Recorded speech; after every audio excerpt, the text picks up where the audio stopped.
Ready? Aim! There's too many! Anyone see my mammoth? Stubby!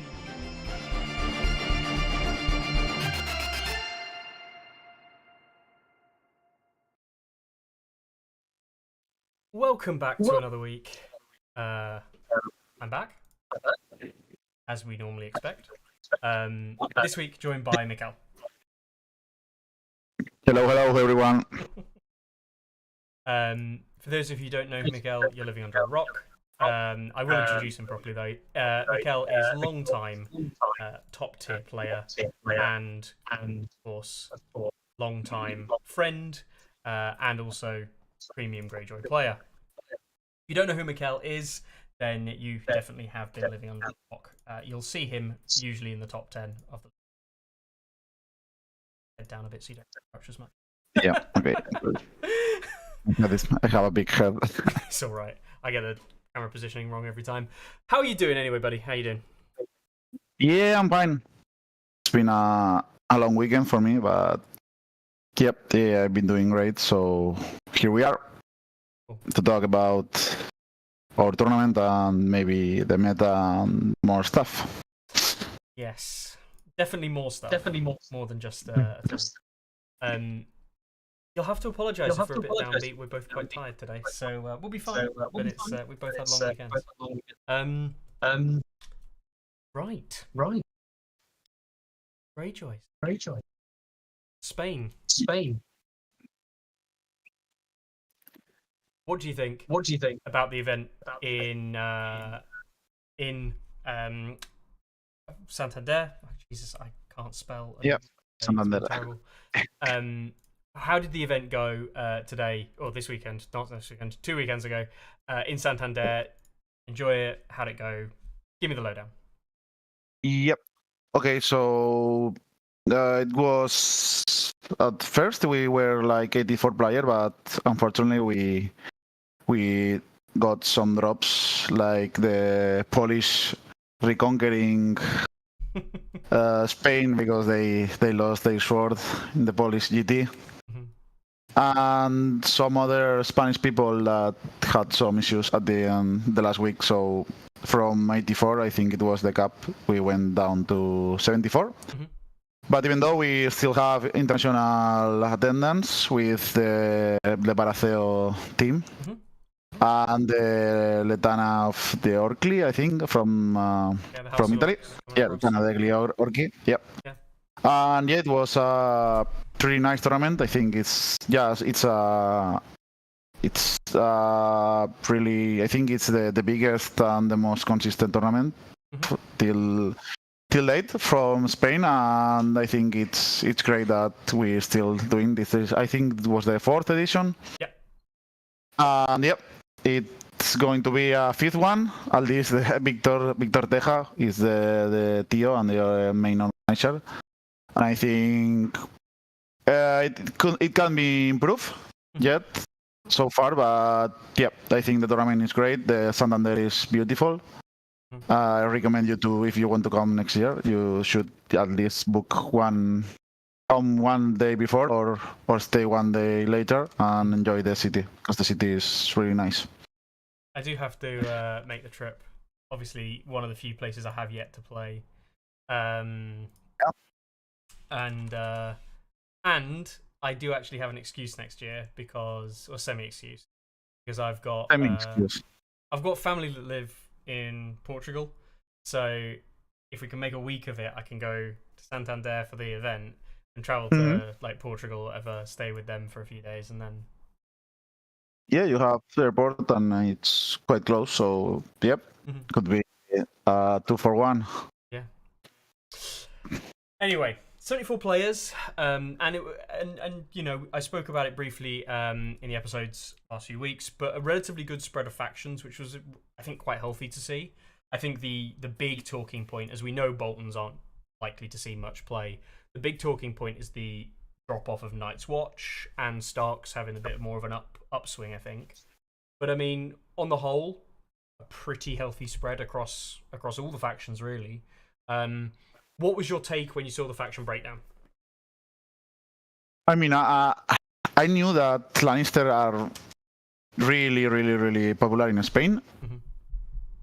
But I know the meta, and I thought this is the king of the North, and the North was yet before Free Folk territory, but now it's Stark.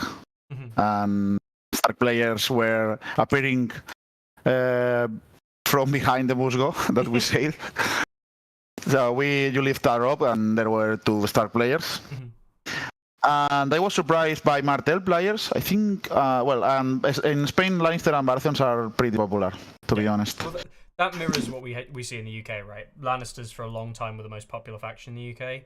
Baratheon then after the release, and then in previous patches, they've always Lannister been very popular. it's Kickstarter faction, so I think they have the easiest, affordable, and the most things not the Red Claw for UK, but I think Lannisters are pretty popular. Yeah. But not as much as Stark, or it depends. But Martel players also more than Lannisters. Yeah. That surprised me, and of course the Nightwatch drop was huge. I don't know why. Why? We don't know. Do you know why? I don't know why player? people have stopped playing Night's Watch, Mikel. There were more bolt-ons than neutral players. I mean, we had 2 neutrals, but they dropped at the last week. So bolt-on better than neutral, confirmed. And more Targaryens than Greyjoys and Free Folk. That was also surprising for me. Mm-hmm. Targaryens were not that popular the last year. I think only Mark and maybe 2 more players were playing Targaryens, but pretty much a lot of Targaryens. Mm-hmm. And I expected more Greyjoys, but maybe people don't like the Greyjoys that much, or I don't know. I think, and we'll talk about this as we kind of delve into the further details of it ultimately. But I do think that a lot of players have migrated away from Greyjoys. I think we saw a weird position for Greyjoy in season 2 where they were quite strong, but only with like 1 or 2 very specific styles of builds. We talk about the Euron, the Bowman spam, Bowman spam, like the Asher kind of bubble kind of silliness. But these weren't oppressively strong. They were just like very specific lists that did well at high end, and that was about it. I think the season 3, obviously, we saw the struggle at the very start, and then it became a Greyjoy kind of terror, if you will, of Victarion's just going to charge everyone and kill everything, and Balon's going to bring them back and do it more. And I think maybe it might be fair to say people are a bit fed up with that and have migrated away, maybe. Because it just season 4 has proven, I think, to a lot of players that Greyjoys just do the same thing. My biggest criticism. Kind of. I mean, I think that's the faction. I don't know how to say it. I think it was the developers' faction design to be just a melee focus and really engage faction, but season 3 it was all about silence men. The ultra buff silence men, Balon and Drowned men. I think that all the lists were the same. I mean, it was not as funny and as interesting to build this in season 3, because it was start with Balon, Silence, and Drowned, and feel the rest. But I think season 4 it's different, and I think they improved that a lot. They quite nerf Drowned men and Silence men. Not Balon. Some people may be mad at it, but I think if you nerf Balon as much as you did with Drowned and Grey and Silence men, I think the faction will be really bottom tier. Do you? That's my opinion. I mean, Yeah. We can compare across factions, and maybe we can do a little review at the end. But that's my thoughts, and I think season 4 it's really healthy and it's been really good for Greyjoy at the playing standard point. Mhm. They are really funny, and I think it's a really funny and interactive faction to play against and with them. Mhm. I do think, you know, we talk about design decision, design direction, and things like that. I do think we might be at a bit of a borderline. Like, I think there are other issues in the game that are more important. I could wax lyrical about some of the issues with Free Folk in their design direction, which we see again. Free Folk repping a 68% win rate across the event, which is not obscenely high, and this is within the bounds, but like we're seeing this consistently time and time again now in a lot of events. Yep. And this for me is an issue with Free Folk design, in that we see kind of like the steer spam style lists just being dominant. For reference, steer, yes, it's only 20 games, which is a relatively small sample, but it is 80% win rate. Yep. And that, if that's true of all of the events happening across all of the events, you know, if we see like a 100-player event where steer's repping an 80% win rate, like, this is a problem. And I think there's the Free Folk design issue. I also think Greyjoys have got the design issue similarly, in that it almost feels like you have to take Balon. And when you've got an NCU, even at 5 points, who's just like, you must take this thing to be competitive, I think that is a problem. We see it with, I think, to be honest, I do see it a little bit with Lannisters, in that I feel a lot of really, really competitive Lannisters have to take Tywin. Yeah. Yep. I mean, there were only, I think, 6 Free Folks in the draft. All of them took steer, and as you can see, it's 20 games. There were 7 games, 7 rounds, and I play against 3 Free Folks. So I play half the Free Folks in this tournament, and it was brutal. If we can check my Free Folk games, they were all draw or just win by minor points. And of course I play. I play against 2 Styres and 1 Tormund. 9-act Tormund with 2 NCUs and Mag. It was an interesting list. But yeah, I mean, when I made my list, I always had in mind Styre list. Of course, there's no way I will not face at least one Free Folk, and I knew that there were some good Free Folks, as my friend Aaron, which was the final game, and I had to be ready to play against Free Folk. So I think my lists were more centered around Starks and Free Folk and Baratheons. I know there were going to be a lot of those factions, so that's why I make my list that way. Do you find, I mean, there's a question actually. You say you kind of, this might just be my thinking a little bit around it, but do you feel like you have to counter Baratheon list building, or do you just find that you usually kind of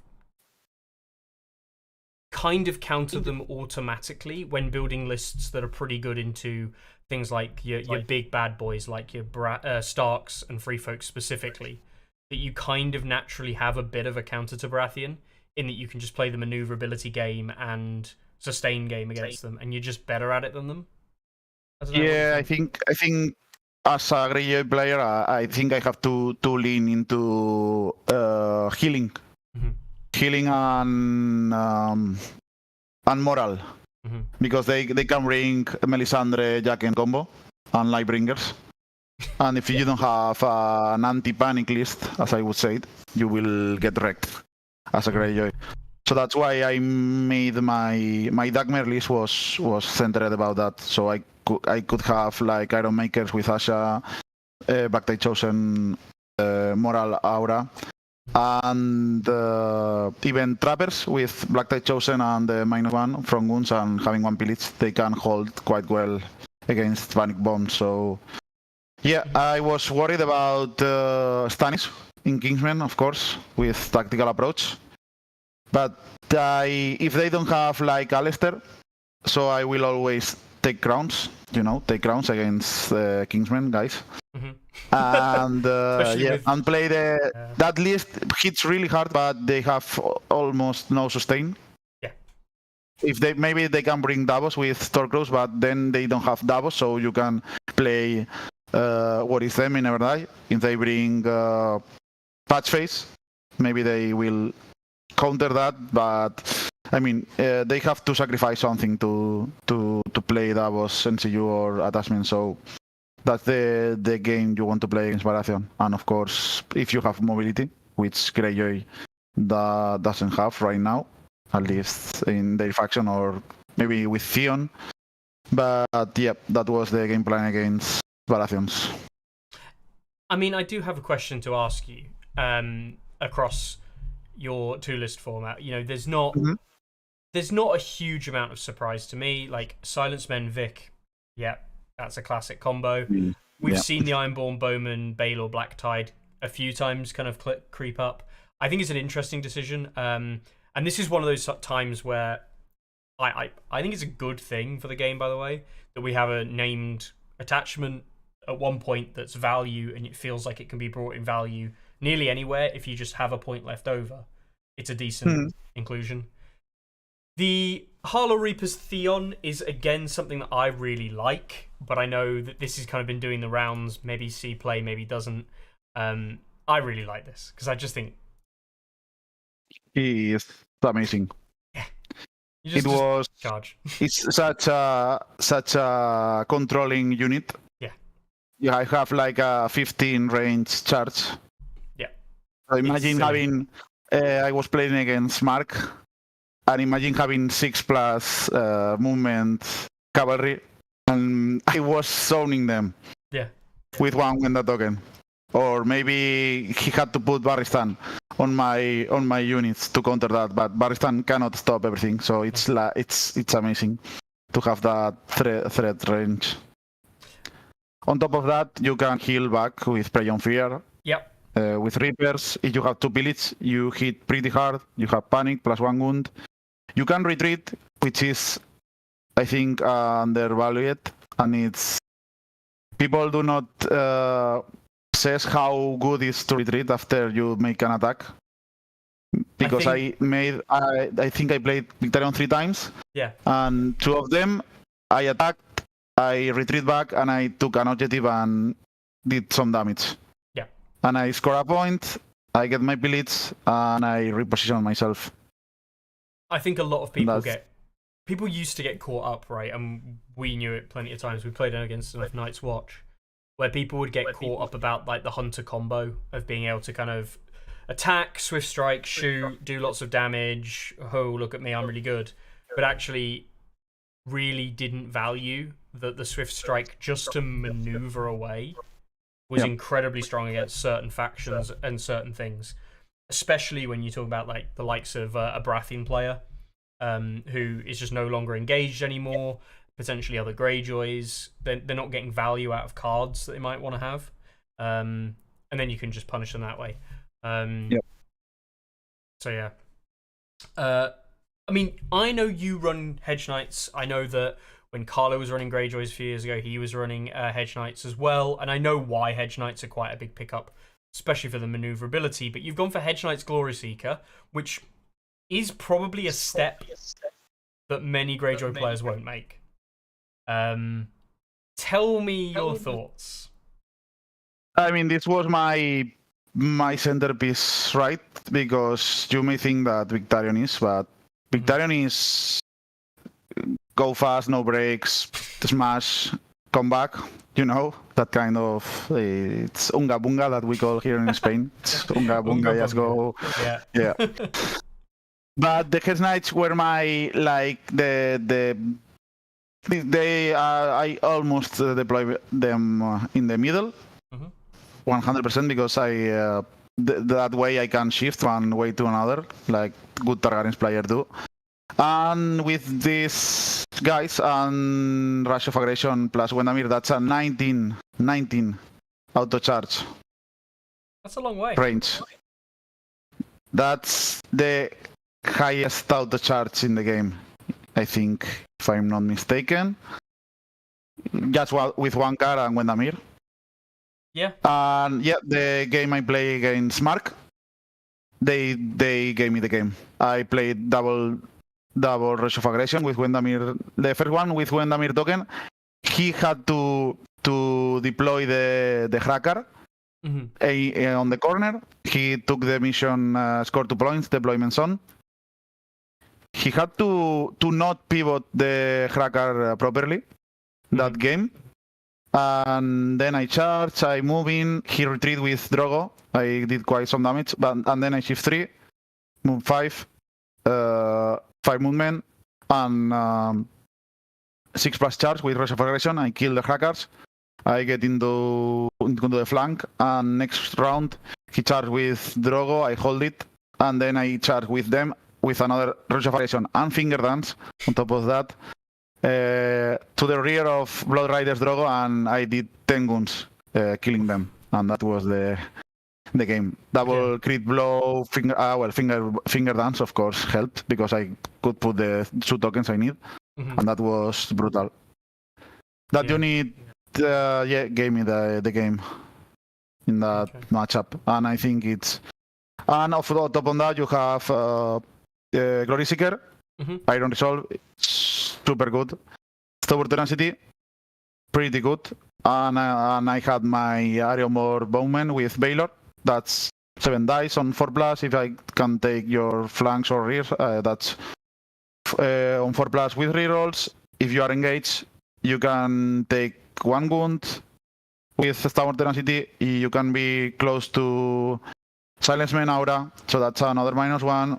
And you are shooting always with 7-6-5. And Angel Link really helps them to hold maybe a lance charge. You cannot one-shot them with a lance charge. Yeah. Which is quite big. That, it's really big. Really big. And they, I mean, you having those 3 units, you cannot ignore. You have to ignore the Bowman. You cannot ignore Reapers, Hedge Knights, and Victarion. So if you can position yourself in a good way, you will be having so much value out of those 5 points. That's why I choose to bring Bowmen instead of maybe Drowned Men and bump up maybe Hedge Knights to Flame Men or another 2-point attachment. I could bring also maybe Ramsey with Rick, but I prefer the range because you can also shoot maybe 2-3 guns, and then you have the one shot. It's not a one shot, but you have the kill potential with one attack and maybe overrun or that's it. That was the Bowman pickup with Baylor. It's very interesting because when you've explained the list and when you talked me through it there, my immediate kind of reaction is that you're playing the list like it has a lot of movement, and it's all about maneuverability, and it's all about having like that distance control that you talked about, the Hedge Knights and everything. Even though the list doesn't actually have that much movement in, you play it like it does, but it actually doesn't. I play always as I have Wendamir token. I know, you can see if I have Wendamir token, but I play like I have always 6+ charge. Yeah. And the good part here, I have to sacrifice Roderick. Yep. Because I wanted to play Mokorro. Yep. That hurt my soul some games because having Roderick is with Victarion, I think it's 99% mandatory. But I sacrifice my card draw for the Mokorro once per game. I think Mokorro once per game, if you are a good player and you know when and how to play the once per game ability, that's game changing. Especially against Free Folk, as we talk about. Yep. With so many orders and retaliation and auto pass, panic with Styre, and so on.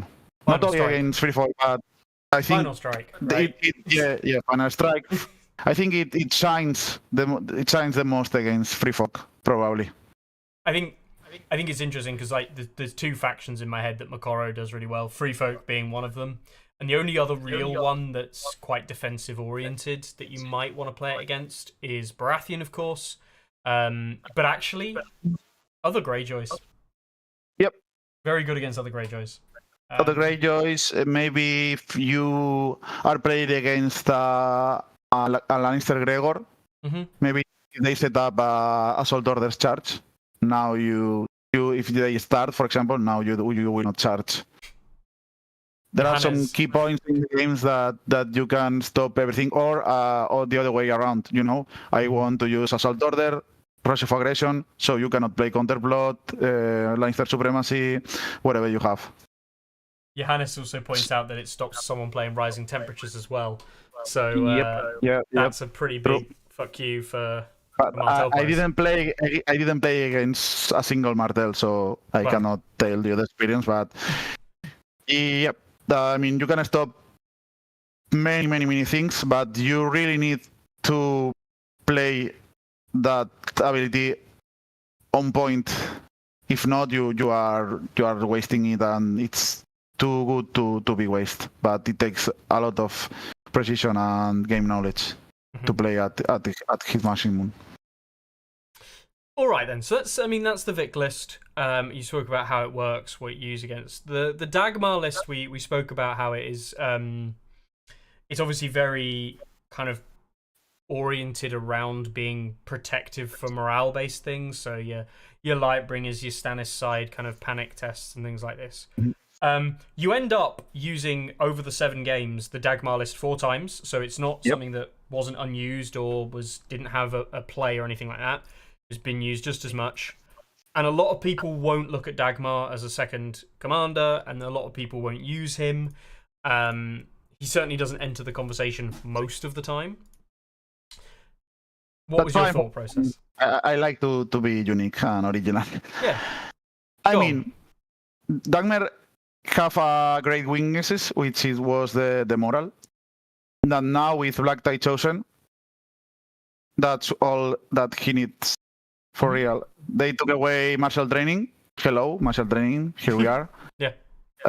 You have Gang Up, which with the new Greyjoy pillage, that unit is hitting 4 dice on, or 8 dice if you have to pillage on 4+ with rerolls vulnerable. That's quite good. And you have the Gang Up potential. As we all know, as a free ball player, you know how good Gang Up is. It's amazing ability. Imagine if you had the quality of Greyjoy units hitting, so that can skyrocket. That can be an easy one-shot with Reapers, with Ramsey, as we all know. That they alone can do a maximum of 13 guns with 2 pillage. So that's +2 on the moral check. You have the Panic and Prey on Fear. You can heal like full unit. I think I did. I was at 1 wound, and at the end of the 2 turns, I was back to full health or 11 wounds. Prey on Fear, followed by Slaughter, Greyjoy cards, Wendamir token. You know, that unit was to do that, or to be engaged and just grind. They can outgrind almost everything in the game. Yeah. Asha Iron Makers, that's the center objective unit. You know, you are not going to move that unit unless you are Mag the Mighty, maybe Tywin Silence and double charge. Even with 1 charge, I don't think you can one-shot that unit, spending so much resources. You have the addition of Warcry, which it's not guaranteed, but if you have Black Tie Chosen Aura 1 pillage, it's on 5+, maybe Werewolf 4+, and we all know that Warcry, the token are really valuable. This list, every unit can put up tokens, and the Trappers, I think they are the MVP of this list. Yeah. With the double weekend tokens and maybe vulnerable as well. And they are really tough to bring down if you don't have range units. Yeah. And if you have range units, I can protect them with, Wendamir Iron, Greyjoy cards, and the double weaken, of course. If you can shoot me, I can weaken you. So that's kind of a trade-off. And you are shooting a 5-point unit. It's really hard to value that you are maybe spending your 6-point shooting unit on a 5 points unit. Mm-hmm. And of course they are 6. Yeah. I mean, that was the point of it is. And the Iron that you were surprised. I saw last. That was your surprise. Yeah.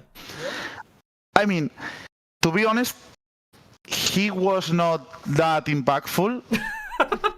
Did you take him because you could? I think every wound counts in Greyjoys. And the moment you are engaged and you can make attack with swords or with not so, that's when he shines. Yeah. I was, as I told you, I think it was an attack with iron on Reapers. 1 wound. I went back to maybe 10 wounds. Yeah. So, or with Iron Makers. Iron Makers, critical blow, finger dance. He counters the finger dance malus, as we say, or the negatives, pretty well.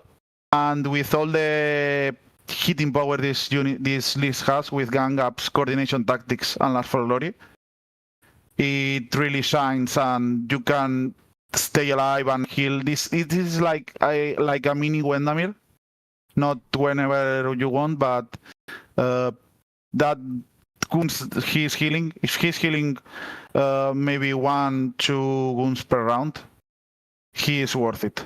4 points. I think he's really nice NCU right now. A lot of people play with us NCU. Baron is really good as well. Roderick, but I don't think Roderick is necessary in Dagmar list because you just get the card to play the card. Yeah. And I don't know, maybe you could get Varys.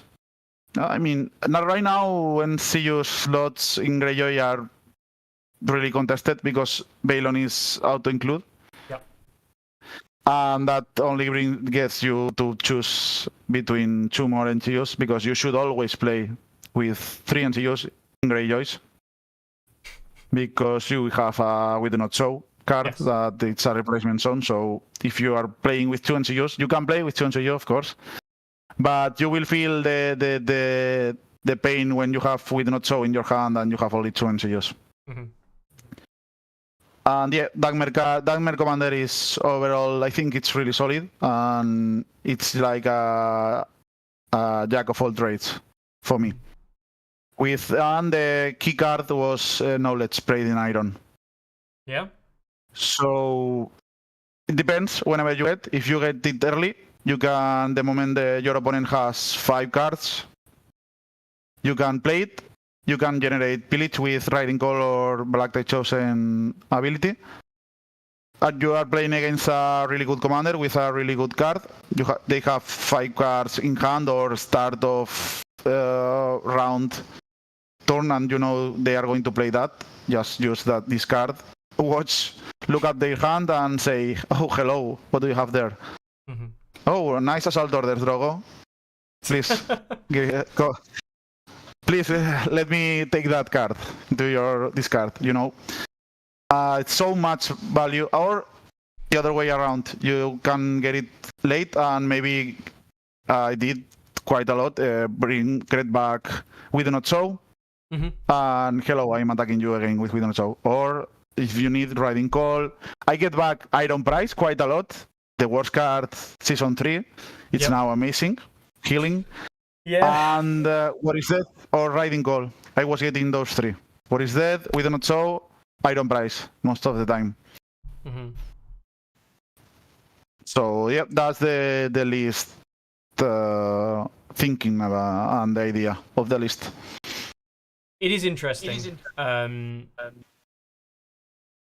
I do think the Dagmar list has. I mean, I really like, and you highlighted it there anyway. But I really like Fueled by Slaughter as a thing. I think Fueled by Slaughter is probably underrated in the game. Yeah. And Ramsey with Fueled by Slaughter now is probably the only 2-point attachment in the game as a whole that I do rate in nearly every faction. Yeah. Yep. I mean, Karma is only for free folk. Yeah. But I think Karma is really good for 2 points. Yep. I think Free Folk have got a few options for some nice 2-pointers, but that's also because adaptive exists so easily.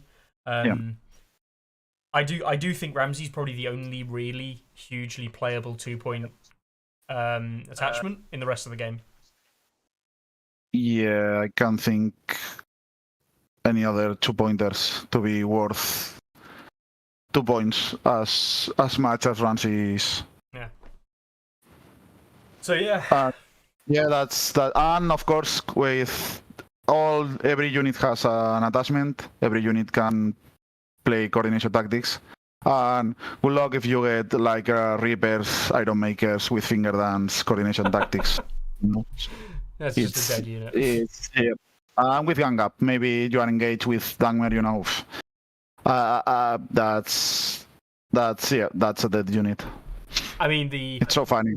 Just even the coordination tactics to give your Black Tide chosen, the martial training to Iron Makers, the re-roll, crit blow, vulnerable. That is very good on its own. Yeah, I mean, I think you can coordinate every unit, and it's worth it. If you coordinate trappers, you can put 2 tokens or 1 token, depends. On the enemy turn, you can put out 2 tokens if you have 2 pillage on the coordinated unit. Yeah, that's huge. And disrupt. If that unit is dead or they have to do great damage. Imagine playing against Tywin Bomb. If they play Tywin start of turns, you can declare coordination tactics, and you know which unit is going to be charged. Maybe you can save that unit. Yeah. This is amazing. Or coordination tactic with Iron Makers to get Iron Solve, to get +1 armor save. You can play it offensive and defensive. Yeah, even with Black Tide Chosen, Black Tide Chosen, you can even share the aura if you really need the aura. Yeah, I like it. So I like it because it's a combo list. Yeah, really combo list. And combo lists are cool, and combo lists are fun, and there always feels like there's good payout for running these kinds of lists. It feels like when it works, it feels very satisfying. Yeah, I love it. Absolutely love it, Mikel. So 7 rounds, 7 wins. And did you realise until you played the event, until after the event, that you actually alternated your commander every game? No. You played Dagmar, Vic, Dagmar, Vic, Dagmar, Vic, Dagmar. In that order. You literally just good. That's good. Perfect balance. Yeah. If I play one other one, I should play with Victarion. Yep. But I mean, it's a small thing, but do you know what? I think for me, what it shows is good balance in the game, but also good balance in the list building. In that you're using the 2-list format to basically the maximum extent it can be used. That was amazing. I feel amazing that I could play almost. It was 7 rounds. You cannot to get 4-4 or 3-3, but 3-4 it shows that I made the correct list and the correct choices when I was picking and building the list. And I feel really good to play both commanders as much as I could. And every game was hard in a way, but at the end of the day, I could beat everyone and get my sword and my trophy. I'll be the best with here in Spain. We are kind of joking between me and Palmer, But I had my first day. I had my shirt. It was that they give me a shirt that was like second best Greyjoy, The Barcelona players gave it to me because I was the worst Greyjoy, or one of the worst Greyjoy in my last team tournament in Zaragoza. I was the sixth Greyjoy because I lost two rounds, and they are always joking about I am the second best Greyjoy. in my flat, because Palmerno and me, we are flatmates, so imagine. Yeah, it's kind of funny. That is great. I mean, I was. I'll go to the chat in a second. But I was gonna say, you did beat Palmerno in the event. Obviously, he came away with 6 wins in the end, which means that you've got to be pretty happy that you've taken best Greyjoy for Spain. Yeah, he was the best. He was the best Greyjoy until the final. He was always on top of me. Mm-hmm. But he lost against Aaron on the 6th round, and me and Aaron were the undefeated, so we played the final. Yeah. But he was the best Greyjoy until the last round. So that's funny. That's really funny. What's actually really refreshing here? I mean, we won't delve into his list too much, but what's actually very interesting is you're running Dagmar Vic, and he's running Eric Asher. So there's 4 different commanders all being used, and if you look at what he was running, he runs a mixture of both Eric and Asher across his games in a 3-4 split as well. So again, Greyjoy list building feels fairly open, but there's some consistency here. We obviously see Iron Makers, we see Silence Men. That's nothing new. Black Tide Chosen making the call up. Stony Shore Pillagers making the call in his lists. We see Balon, we see Wendy, we see Aeron again. He opts for the slightly different take of Reavers and the Golden Company Crossbowmen, which are 2 things that you're obviously not running. But on the whole, it's good to see the mix of units making play and seeing play. And these are units, bearing in mind that a lot of people don't really consider very competitive, and yet they kind of clearly are, at least somewhat competitive. It's good. Yep. I think every commander but Balon is competitive in Greyjoys. Obvious reasons, because you need Balon and CU. Yep. But I think you could make a list with every commander in Greyjoy right now, and you could be really competitive and even win a tournament. Mm-hmm. Maybe not a top GT with every commander, but a local tournament. Every commander is fun, and it's worth to try and play. At least I think Greyjoy, no faction has that unique build listing. I think not every faction has all commanders viable competitively, and that's what makes Greyjoy really fun and keen to play. Mm-hmm. Palmerno's in chat and he says Eric is the strongest. Clearly not. Did we say that every Greyjoy card heals now? Even Finger Dance. You don't know what Finger Dance heals. Yeah. Yeah. Also, Carl asked, and I know that Palmerno answered in chat, but Carl asked, did they use banners and butchery? The answer is definitely no. Do you know? Well, yeah, we ban Fire and Blood and banners and butchery. Why? Tell me the thought process around not playing the 2 modes. I understand why myself, but go on. Banners and butchery, I think, is a terrible game mode for a tournament. Yes, it's so bad. It's terrible. I mean, you always go up to round 6 with no point to score, or you have to table your opponent. Yep. Played 2 weeks before the GT to show to Barcelona players how bad was the game, because some people didn't see it, but I told them it's terrible to a tournament perspective just for the time, because you need to take 6 rounds and you are not going to score almost anything, just white commanders. If you have no fighting commanders, you are in a great disadvantage. If you are playing against Greyjoy, for example, I can suicide 1 unit and maybe get back with Balon and take your objective. Yeah. If you have you are a high mobility faction like Starks or Targaryen, you can just shift around and kill one unit. If you are a Baratheon, you are quite screwed. If you are Lannister, you are kind of screwed as well. You know, there are so many factions that it's not a really good tournament game mode at any means. I think do you think it's the worst balanced game mode they've ever released? Yeah, I think so. Yeah. No, 100%. I think even Fire and Blood and Here We Stand, that are two game modes that they were really discussed. I think Fire and Blood it's better than Banners and Butchery. And we are saying this with a reason. Mm-hmm. Right now that Fire and Blood is not that bad because they reduce, for example, the stone thrower. I mean, it's not reduced, but they took away like Melisandre panic bombs from one half of the map.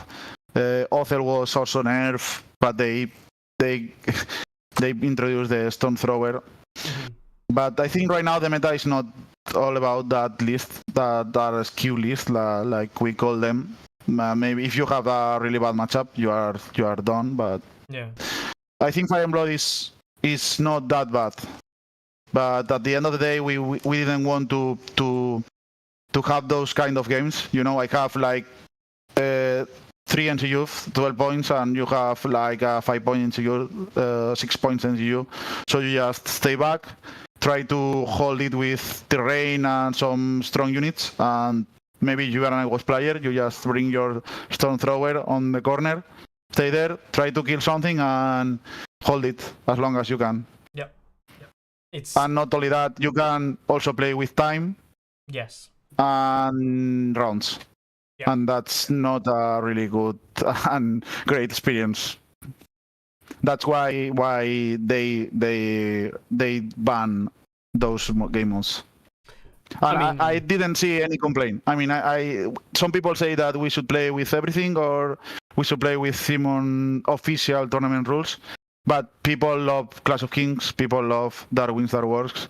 I'm still baffled that they removed Clash. I really like Darkwing's Dark Words, but I understand why they removed it. I think removing Clash of Kings was silly. Like, actually silly. I don't understand that decision making. Yeah, I don't know if they are afraid of aggressive commanders.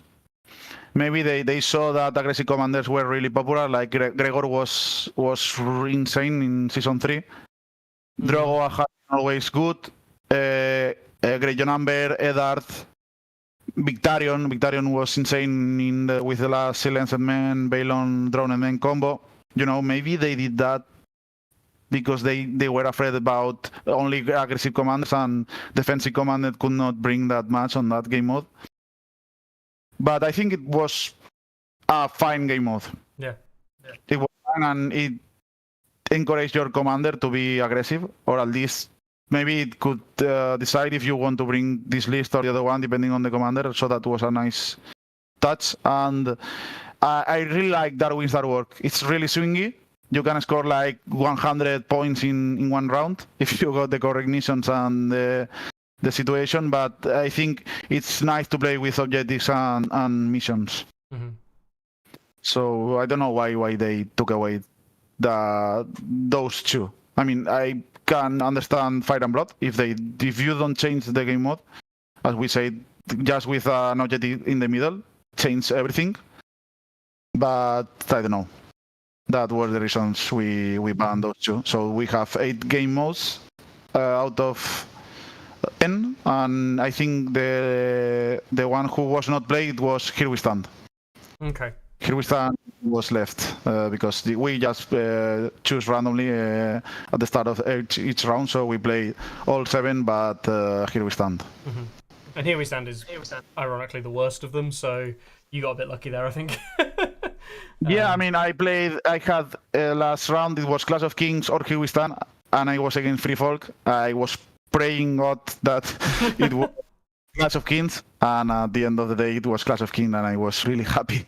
I was like, oh, I didn't see the mission. Come on, you have to reroll. He was playing Free Folk. I think he thought I was going to play Victarion in Clash of Kings, but I know it was a chess game, all about positioning and maybe doing few attacks. So that's why I played Dagmar on my final game, and that's what happens.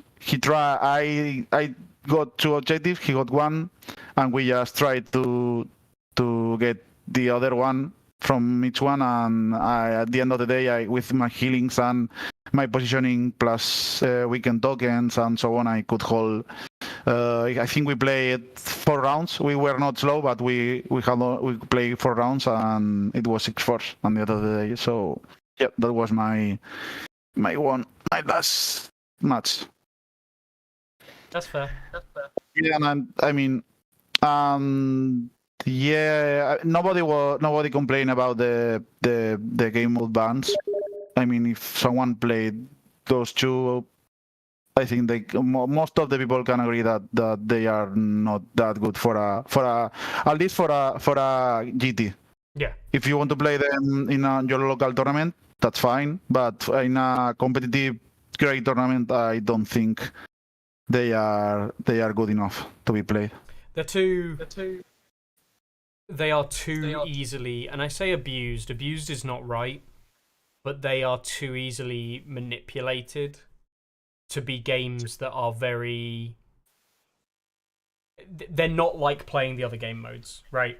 They're very different games, and as a player, you have to know that going in. And more experienced players do know this.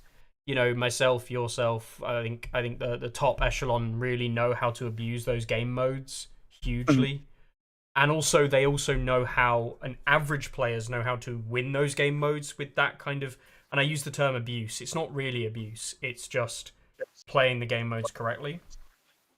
But then only some people know how to play against that style of gameplay effectively. You know, where if someone is going to sit back in the corner, how can you effectively break them down? How can you actually assault their position and make it so that they can't play that defensive game plan in the way they want to? And that's very hard for a lot of players and ultimately a lot of factions and lists to do properly. Yeah. More than players, I think, faction-wise. Yes. Yeah. For example, Lannister players against Stormthrower, they are so screwed because they have no healing, they have no mobility, they have low morale. So if they hit like 2-3 times, the Stormthrower can kill a unit, and you are not going to assault that position as a Lannister player, for example. Yeah. And it's frustrating to not be able to be able to beat that kind of list. There was a chat, message in chat. How did Night's Watch do in this tourney? Really bad. I mean, I just know one Night Watch player. I really don't know the other. I think there were like 5 Night Watch player or 5. I think there were 5 Night Watch player, and the best one, it was like 36. It was the first one. Yeah. Holy shit! I know this guy is Daniel. Is from Barcelona. He's now living in Asturias, Galicia. I don't know. Sorry, Daniel. I mean, he's not really experienced, but he's not a bad player. But yeah, that shows that only the true loyalers stays with Nightwatch. And right now, I think Nightwatch players have suffered such a big change, and they have to adapt to their play style. I mean, I don't think the play style changes as well. So yeah, I mean, it's pretty rough to be a Nightwatch player these days. But I still think that good Nightwatch players can still be top tier. Maybe not top 3, but mid top top factions. It also depends with the player skill, right? Maybe the high skill player can make iWatch really good. Yeah. But they don't have the tools they had last season, and that is showing off. Yeah. So yeah, they were very sad. 36. So that's the middle. The first one. Oh my god! And he was like 3-4 or 4-3.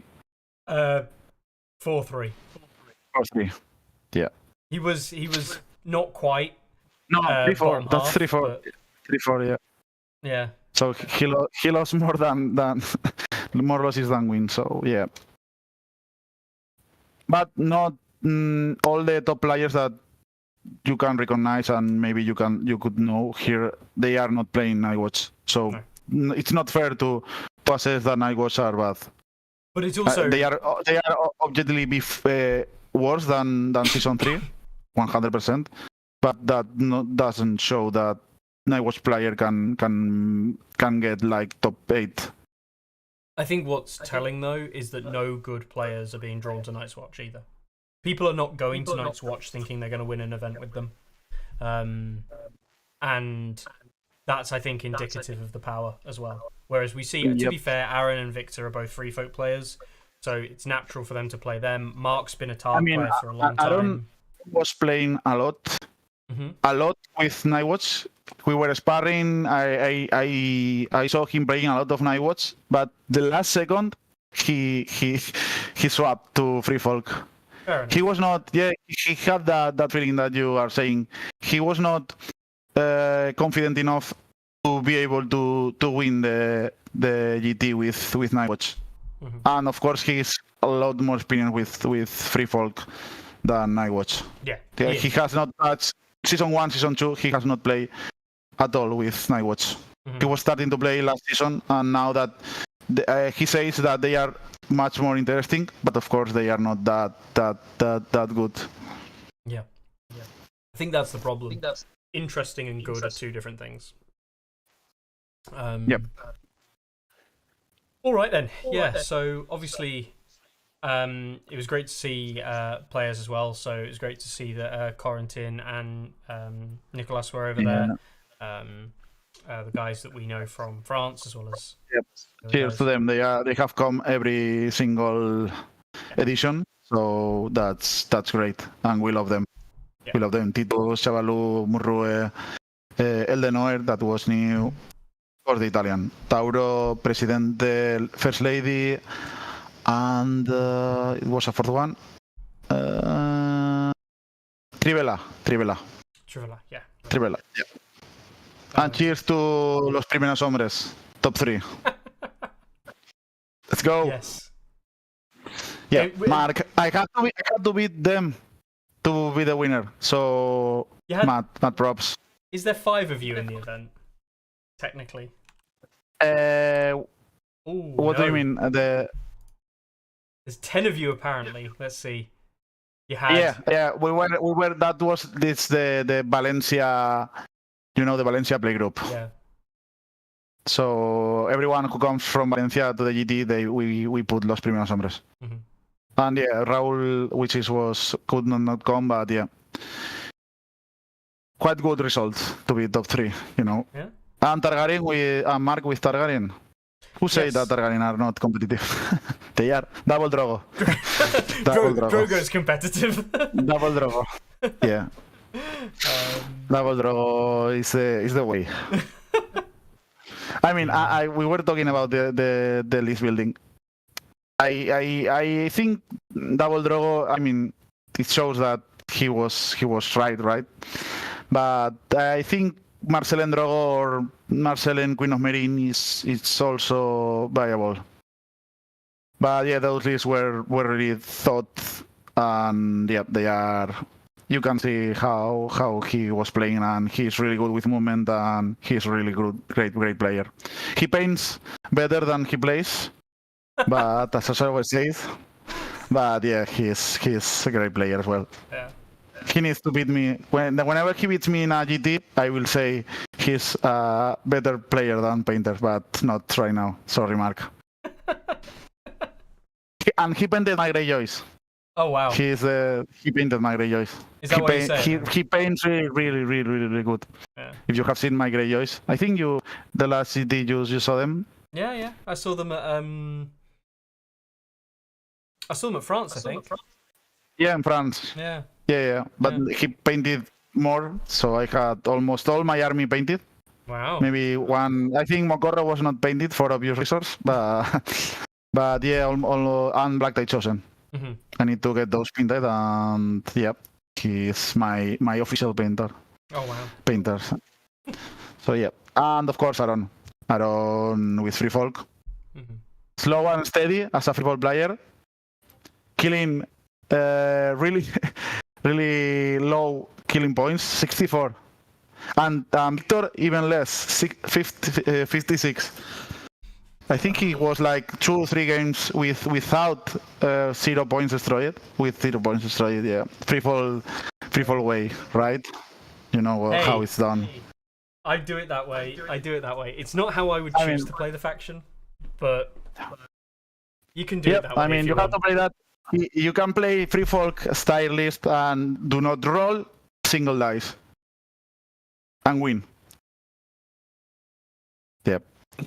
Oh, I know. I mean, that's the Free Folk meta right now. I'm not saying it's good or bad. I mean, it's bad for me. Sorry, but yeah, maybe that's another issue that they should address. It is. I mean, as Palon, you know, I don't want to be biased, and I think maybe. Well, we can keep talking and we can talk about the meta if you want. Yeah. Because we will. Yeah. And yeah, I mean, great event. If you want to show some photos, I think you got some photos there on the Discord, and yeah. Cheers for everyone. You know, I was part of the organization, not the referees, but I helped with the Discord messages, trying to get people involved. So yeah, we were all like a team because we have been doing this 2 years. So yeah, great to see new people, veterans, and the people enjoying the game. Yeah, that's the top 8. Nice. Top 8, yeah. So you're in the middle. You've got Aaron and Mark either side, Palermo in the purple, and Victor in the red. Yes. And then I don't know the rest. So I think it's Serwin, the orange one. Yep. I think star player. The guy on the left is Aldenoir, French player, top 8. And I don't know the guy with the gap sweater. Can you check it out? Let me. Gonthorg, yeah, Gonthorg. Sorry, Gonthorg. Who was he was Martel player. Yeah, Martel player. Nice. Yep. So it was Greyjoy, Targaryen, double Free Folk, another Greyjoy, Stark, Martel, and Stark. Top 8. Yep. Pretty good. You also got, and I have to admit, I was very jealous when I saw these. And I'll load up yours because look at this. You got these, right? Yeah. That was for the best of factions. We have like a national like stuff, this stuff, you know, markers, bags, dice, well, all of this kind of stuff that is great, and it shows like you have you love the faction and you can, you know, personalize your army, and they give us like a present, one bag of each faction for the best of the faction. That's really cool. It's great to storage your terrain, your dice, and your rulers, your small rulers, objectives. You know, yep, it's great, and it's a good quality, really good quality. They look good, and I will show you this picture for anyone at home. This is the man who won Best Boltons, and look how happy he looks. How tall he is. He's 2 meters tall. Jeez. Yeah, he was my first opponent. We Really? played round 1. Yeah, Sir Luis de Tol. He's from Madrid. Yeah, great guy. He looks so Yeah, happy to have won that. they had the Orfol Boltons. We're playing against them to be the best Bolton. They Really? only want to get the best Bolton prize. That's amazing. And he was the best Bolton. Bolt. So Louis the Tall. And he played against. They all did. Oh wow, they all literally came. Last game. Last game, yeah. Yeah, some people had to left before the last game. That's why so many 6-round player. I think 7 games is not sweet for everyone. Maybe next year it's 6 rounds and just the final. Saying for the final, because some people, if you are not very competitive, I think 7 games is too much for some people. And I can understand that. And maybe next year it's not a full 7 Swiss tournament. Yeah. That also, some people have to travel, and we try to squeeze the 3 games in the morning, and it's really hard. Yeah. So yes, that's, you have to think about people traveling back to their place and to their home. So yeah, it's tough to play 7 rounds. I think if you're gonna do, it depends on the event, but a 3-round Sunday, you kind of want to do 2 games in the morning. Then your second game, really, you want to be finishing before 3 o'clock. So then people can do awards, and by 4 o'clock you're finished and done. And then that way, even 6 hours of travel is enough for most people to get back at least at a reasonable time. But even then, people are still going to want to spend longer traveling, or even need to leave earlier than that. But that's just the nature of a lot of these things. Nicholas has asked if you plan to put a top 8 cut in next year. Maybe, I don't know. I mean, I have talked with Victor, and yeah, it's a possibility. But top 8 has that issue that if you don't get into the top 8, a lot of people lose interest.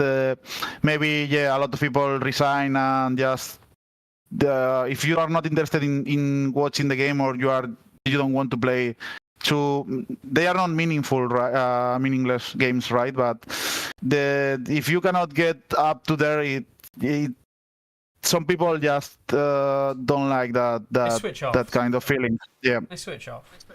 That's it. And maybe if you are winning 3 games, the last, because you only have 4 games on Saturday to be top 8. If you lose, you are winning 3 games, like a minor or standard victory, and you lose the 4th game by a crashing, and some people is more or less like you, and he surpassed you, and you are maybe top 9, top 10. That's also really frustrating. You know that one, don't you? Every format has his disadvantages, right?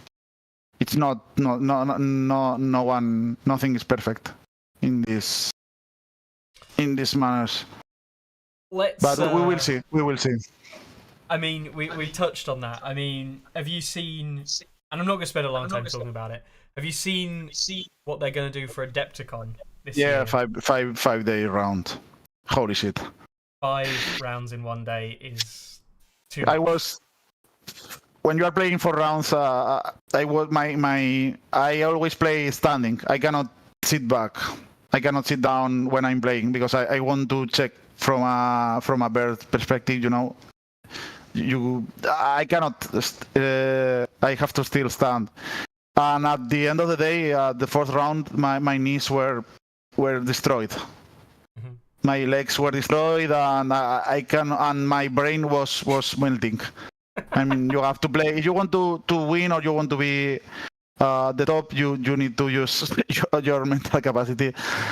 And playing more than 8 hours, because some rounds just maybe get few minutes more. That's more than a work day load. So if you're playing 5 rounds, that's more than 10 hours. 10 hours per day playing the game.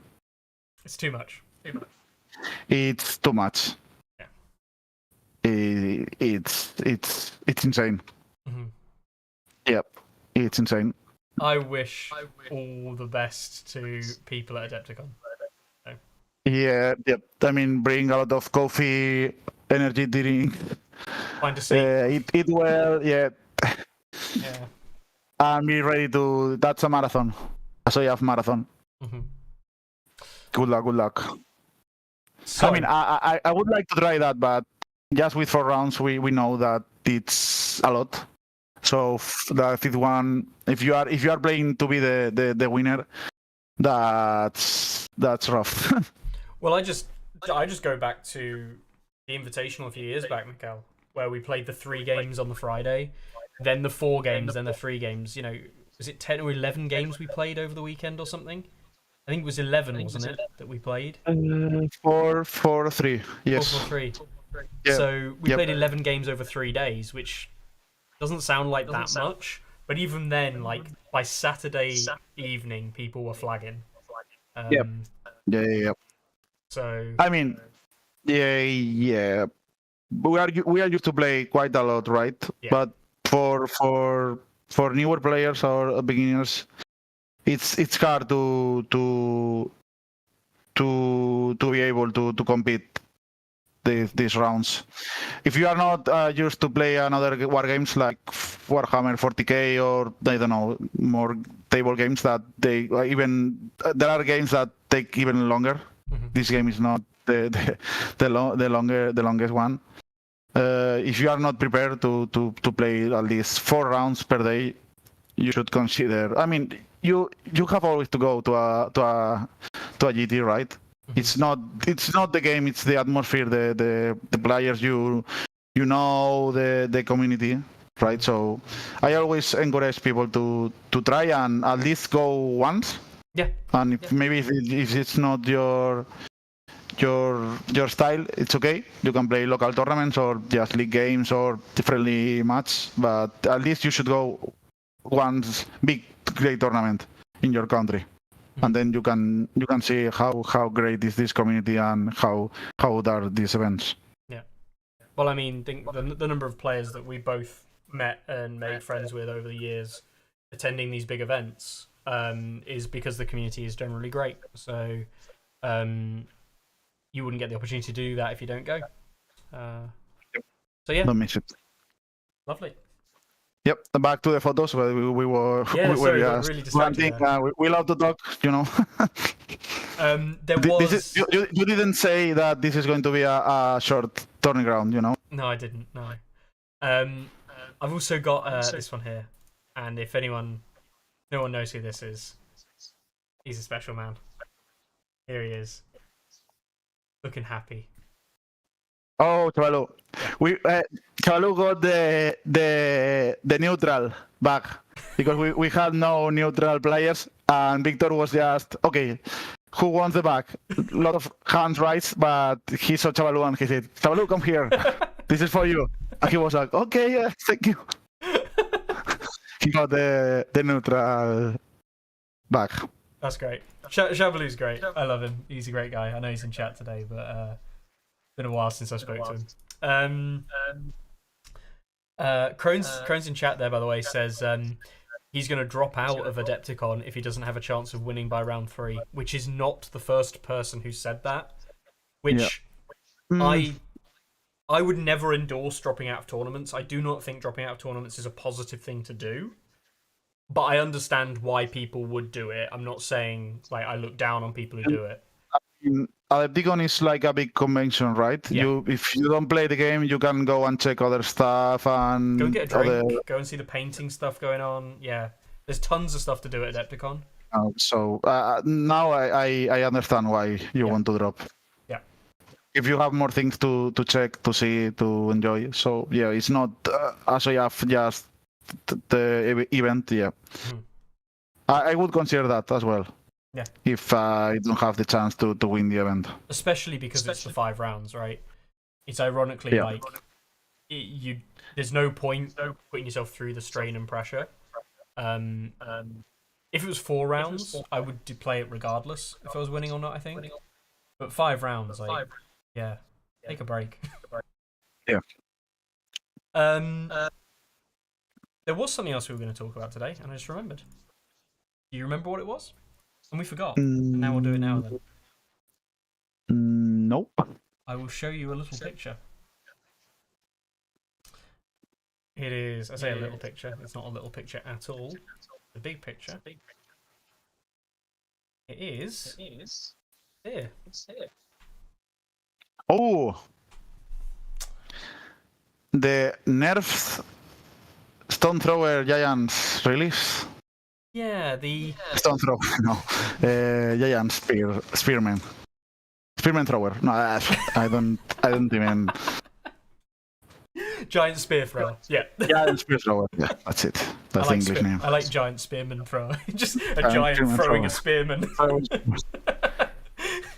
I'm gonna have to do a conversion now. They get this on the War Council, but just this unit. Where are the Ravagers, Stone Shore Pillagers, Halberders? I think they are in. Halberders are in, I think. Yeah. I mean, there were left Pillagers and these guys. Pillagers, Ravagers, Giants. Ravagers and Giants. I think is all that's remaining. I think that's all that's left. But we obviously know them. They're semi-been released, apparently. I mean, they have been released to the public. I mean, in Poland War Factory had it like 1 month ago. More than 1.5 months. So they are officially released. Yeah. Not in the War Council, but they were officially released. Mm-hmm. The big change here, for people who don't realise, I'll just quickly go through this. They have made the Giant Spear rule used to be Vicious and Sundering, but then it used to do 2 wounds for hits with the ranged only attack. Now they've split the ranged only attack, so it does 2 hits for every success if it's cavalry monsters or war machines. Mm-hmm. And then on the ranged attack, you don't roll dice, and it gets the -1 to do the other bits. Or the -3, sorry, to do the other bits. So the important bit here is this is actually better in melee against cavalry and monsters than it used to be. That's what I was reading now, and so you still do 2 hits for each attack. Yeah. So you can do 6 wounds. With them. Against cavalry or with monsters. With something ambitious. Yep. With a potential gang up sometimes. Yeah, maybe. On 3+, right? They are both on 3+. I think the melee might be 4+ actually. No, I think it's 3+. 3+, both. Yeah, I can't remember. Yeah, 3+. 3+. Yeah. Not even in here. Why am I looking? Yeah, so 3+. So I mean, they get rid of the wounds, right? The auto wounds. Yes, they're no longer auto wounds. They are hits, which means that things like specifically hardened, although you didn't get hardened on any of these things anyway. But the main difference is things like shield that guards the realm of men would still block a hit. You've got the monster rule, so the giant rule or resilience. So you could get your giants or your dragons with fire made flesh will only still take 1 wound per 2 hits rather than potentially 6 wounds, which this used to just one-shot giants. Now it doesn't. You can one-shot giants. Yeah, you're right. Which was very stupid. It's fair. I mean, it's logical. Yeah. I don't know how much time they plan and they develop these units. I mean, I think these units should be released it's developed like 1.5 years or at least 1 year ago. I don't know. Well, we don't know, but it looks like it was more or less. It's like 1 year, 1.5 years in advance. Yeah. It looks like so. I don't know. My understanding from the Baratheon Halberdiers was Baratheon Halberdiers had been shown to people at the back end of 2022. Yeah, with the old down, right? Yeah. It was shown to people with old Tourney back in the back end of 22. And then it started circulating around like mid 2023 that this had been shown off, and then obviously we heard it get kind of like leaked / announced, and then it obviously sees announcement and sees release. This, by the time Halberdiers actually have been released, which is kind of like now, they've been known about for at least a year and a half to probably close to 2 years. So it is interesting, the design cycle and the design time it takes for some of this stuff to come through. I do wonder. I'm not going to speculate on it too much. I do wonder if it really needs that amount of time, or they're just working in a backlog, or I don't know. But maybe I mean they are not focused on this game, right? Yeah. They have so many games and they are developing so many things that maybe they have like a how do we say, like a queue made like maybe 5, 6, 7 units ahead, so maybe they can just save some time and do not have to release something that it's totally new and they have time to test it. Sometimes, you know, it's not being really tested, but at least we got more units and new stuff. Yeah. Do you think giants are good? These giants are good, or I mean they are playable, but do you think you can see them competitively right now? I think so, yeah. If I'm being brutally honest, I think they make a second list.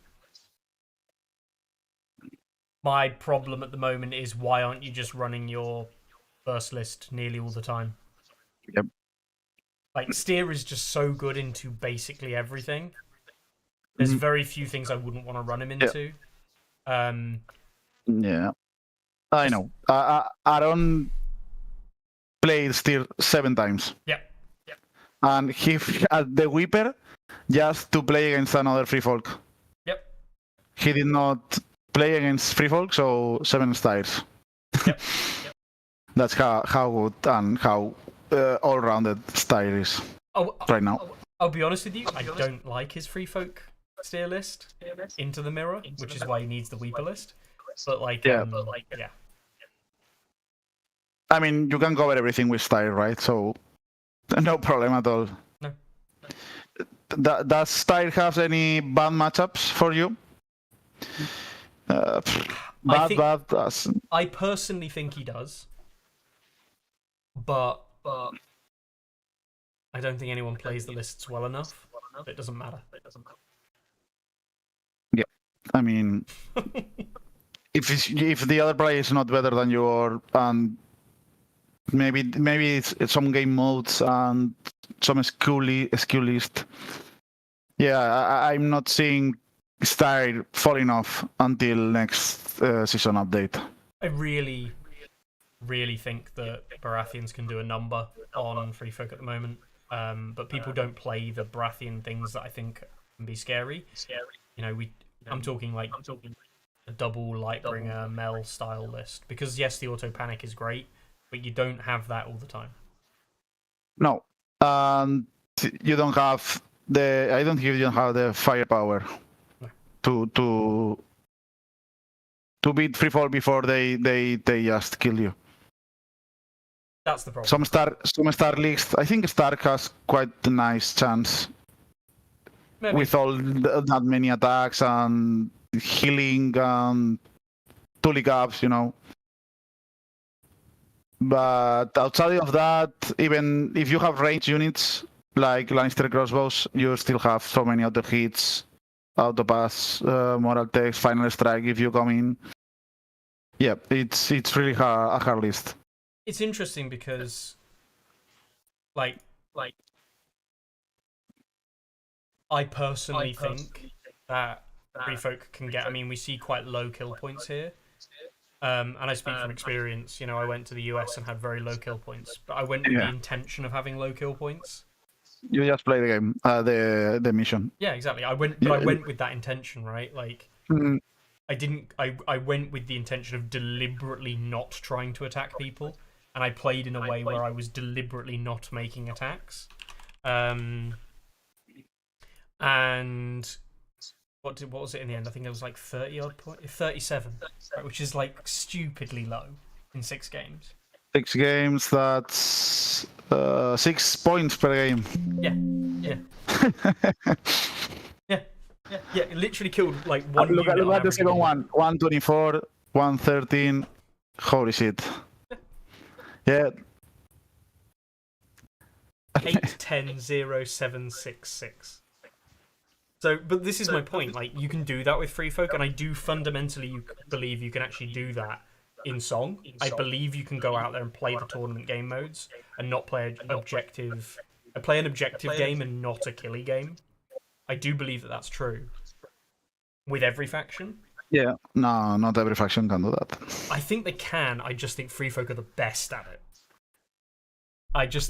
The way free folk is designed and the tools they have, I think it's the best way. You have to beat the other players. But that being said, you can still kill people. Of course, you can kill people, but sometimes if you roll the dice, you get screwed, and you can play the list without rolling a single dice. Yeah. But I mean, the UKGT. I mean that tournament you are showing, I think you played quite a lot of Varamir, right? Varamir can kill. Varamir with Mac, right? Varamir. Yeah. Varamir with Mac can kill a lot of things with the 10 activations. Mm-hmm. If you have Mac, but you have the Mac. I mean, I killed. I killed just as much stuff with Steer in some games though, and that's the thing. It's difficult, but you can do it. Mm. I think the major difference is that you most of the time, unless you want to, you don't need to, and I think that's the difference. But yeah, I do think free folk are in a. I think free folk are in a bad spot design wise, not balance wise. Right, balance wise, they're very strong, probably the best faction in my opinion still, but they're in a bad spot balance in design wise because I think they just need to address the fact that the faction plays differently from everyone else and stop it being that thing. Yeah, I think. Yeah. I mean, free for players got a lot of options. Yep. List build. Just a few things are viable competitively, and if you want to, I think the game should be updated and balanced around high level playing. Mm-hmm. And then casual players can adapt, can test everything. I mean, you can play Mammoth if you want, but they are right now terrible. Yeah. Or you can play, I don't know, bears. Bears are not that bad, right? Bear riders, but fine. They are fine. But you have so many cheap options on free folk and so cost-efficient units that you should play these cheap options. If you don't have good 5 points, 6 points units, you are going to build with 3 points, 4 point units. Yep.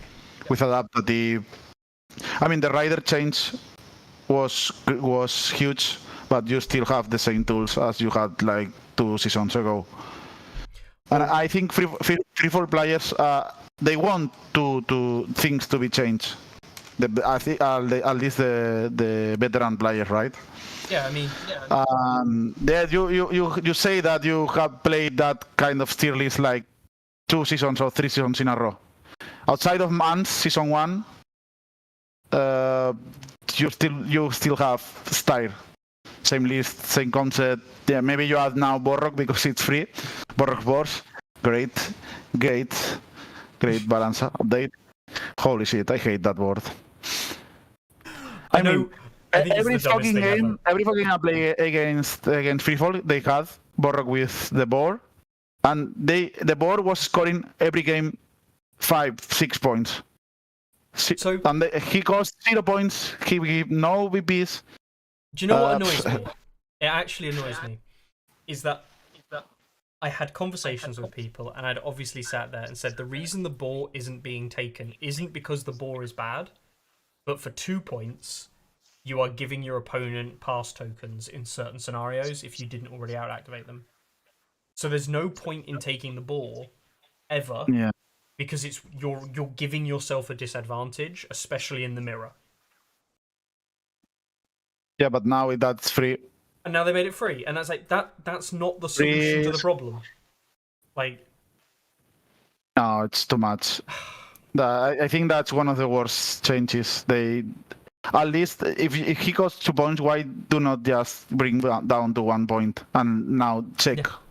What I think he will be still played maybe for 1 point, but at 0, I mean you are playing Borok without the board already. Yeah.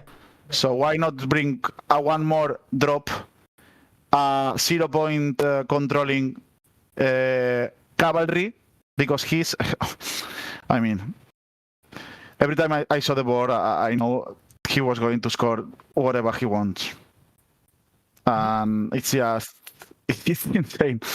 It's insane. I think right now Borok board is the best unit point cost efficiency in the game. Probably 100%. 100%.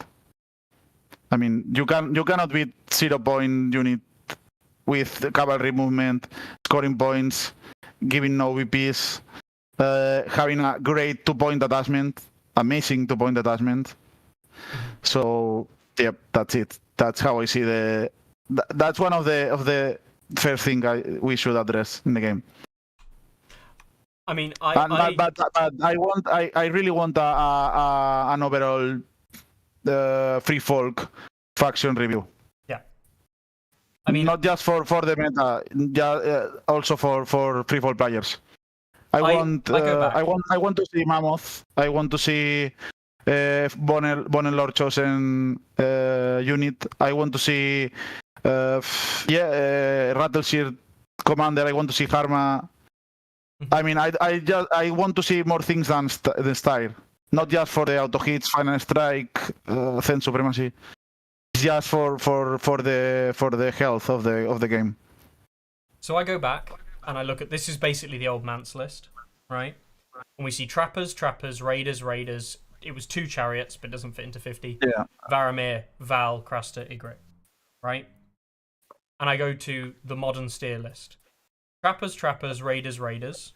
I dropped Tormund for Warcry and instead picked up Baroque. So just traded out a 2-point attachment. Yeah. The Frozen Shore chariots cost 1 more, so I have to suck the cost up into the chariots. But that gives me some extra points to take a second 2-point attachment and also Thens. And I lose Varamir in this process. And I'm just like, 5 of the units here are basically the same. And that's not including the NCUs, which are the same. NCUs are. So that means that of my 9 activations... just address Giants. Of my 9 units I used to have... 10 units I used to have in my list, 9 of them make the list now, and 8 of them are the same.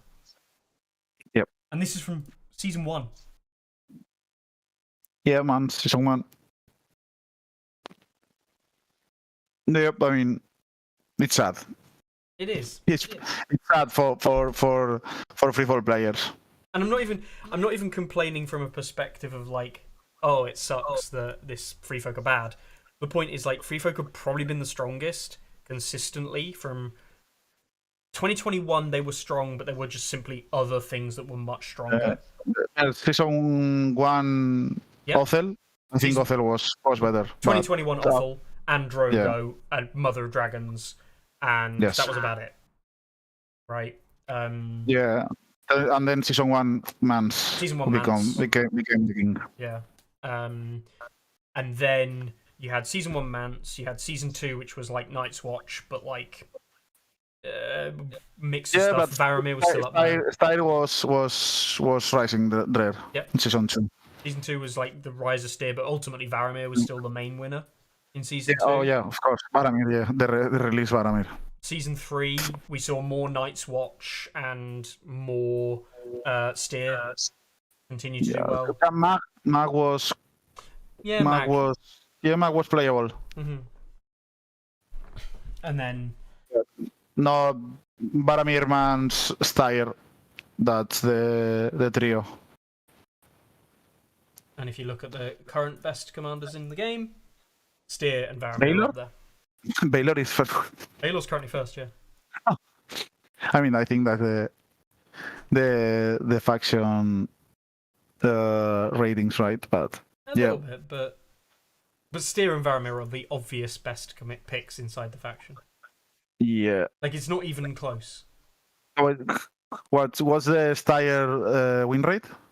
Styr's win rate in February is 62%. Yeah. But it's 52, 55, 62. Yeah, it's really high. Really, really high win rate.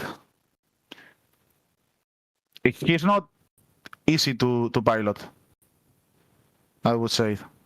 But if you are a above average player, I think you can beat almost everyone with the list.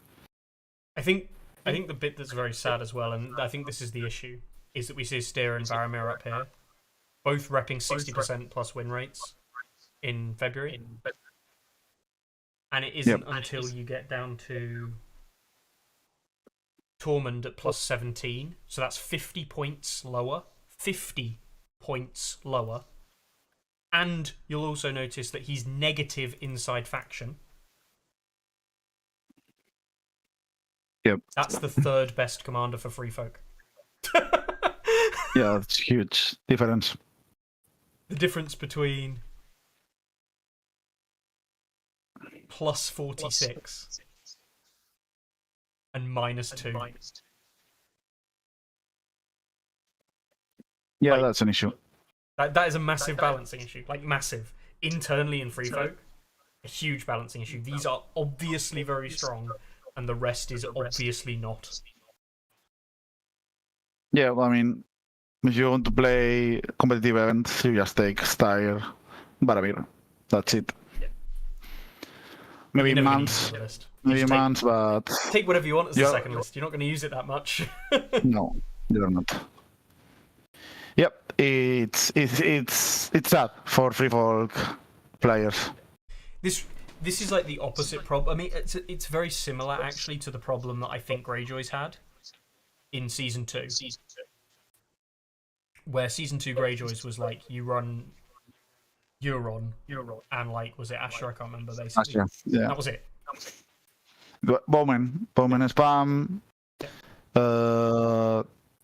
Yep, that's it. Bowman and maybe drone. I don't know if drone were is, but it was all about Bowman abuse and Victarion relentless. Yeah. 9 activations. Yep, those days people were crying about finger dance. I was guilty of making that list. Yeah. Yeah, but it was really negative player experience. If you were good with positioning and shooting, that list was almost unbeatable. Ironically, only Free Folk would have regularly beaten. Yep. Yep. So. Free Folk were the one who could beat them with the better shooting that are traps. I rolled to hit. I hit. Hidden traps. I had always the same joke. If you are playing a Free Folk, if you want to go to the toilet, you have to take hits. Do you want to? Can I go to get a bottle of water? You take hits. You want to breathe? Take hits. You know, these kind of jokes. Yep. After you have jokes, always the best. The literal worst. But yeah, I really want freefall to be changed, or at least to be. Let's see what they want to do mid-season update. Yeah. I think it's time to touch more things and to shake at least free folk. I think one of the things They did it with Nightwatch. I think it was maybe a little bit too much, but now they set up a base, and now you can start to work with that base, right? They did it with Greyjoys when they redid season 3. Yeah, they did it. Yeah, just the same. They overdo with Silence Men, and now they take back, but they bring the other things to a quite good spot. So maybe they should do that again. Mm-hmm. It's difficult because I do think one of the things that will make the game a lot better, the balance that the game will see, and they've mentioned this is what they're going to do anyway, but all attachments, commander attachments, point attachments, everything in the game that's an attachment for units being addressed in points value. And I think that will actually go a long way into bringing free folk into line. And commanders. Yeah. Commanders. And also commanders attachments. Commander attachments and maybe some units. Yeah, I mean, unit balance should be always take it into account. Yeah. Because I don't know. First thing, for example, free folk, there were 12 lists, 12 free folk lists. There were 24 hidden traps. The Stark players, 14 players, 28 list, 29 Tuli Cavaliers. Oh no! You know, these kind of things. Greyjoy players, I don't know. I think only there were one Balon commander player list. A hero. He's a hero. But all of the other lists had Balon and CU.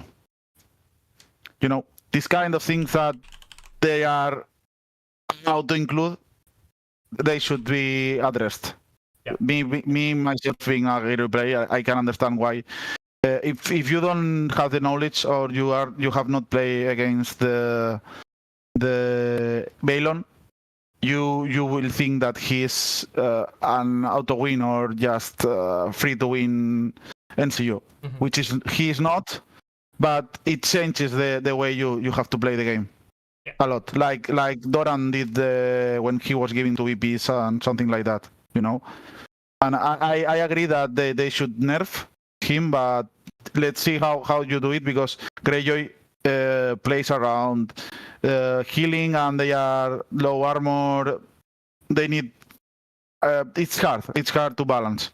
If you rework Balon, let's see how the faction works. So there are some pieces that it should be looked at. Yeah.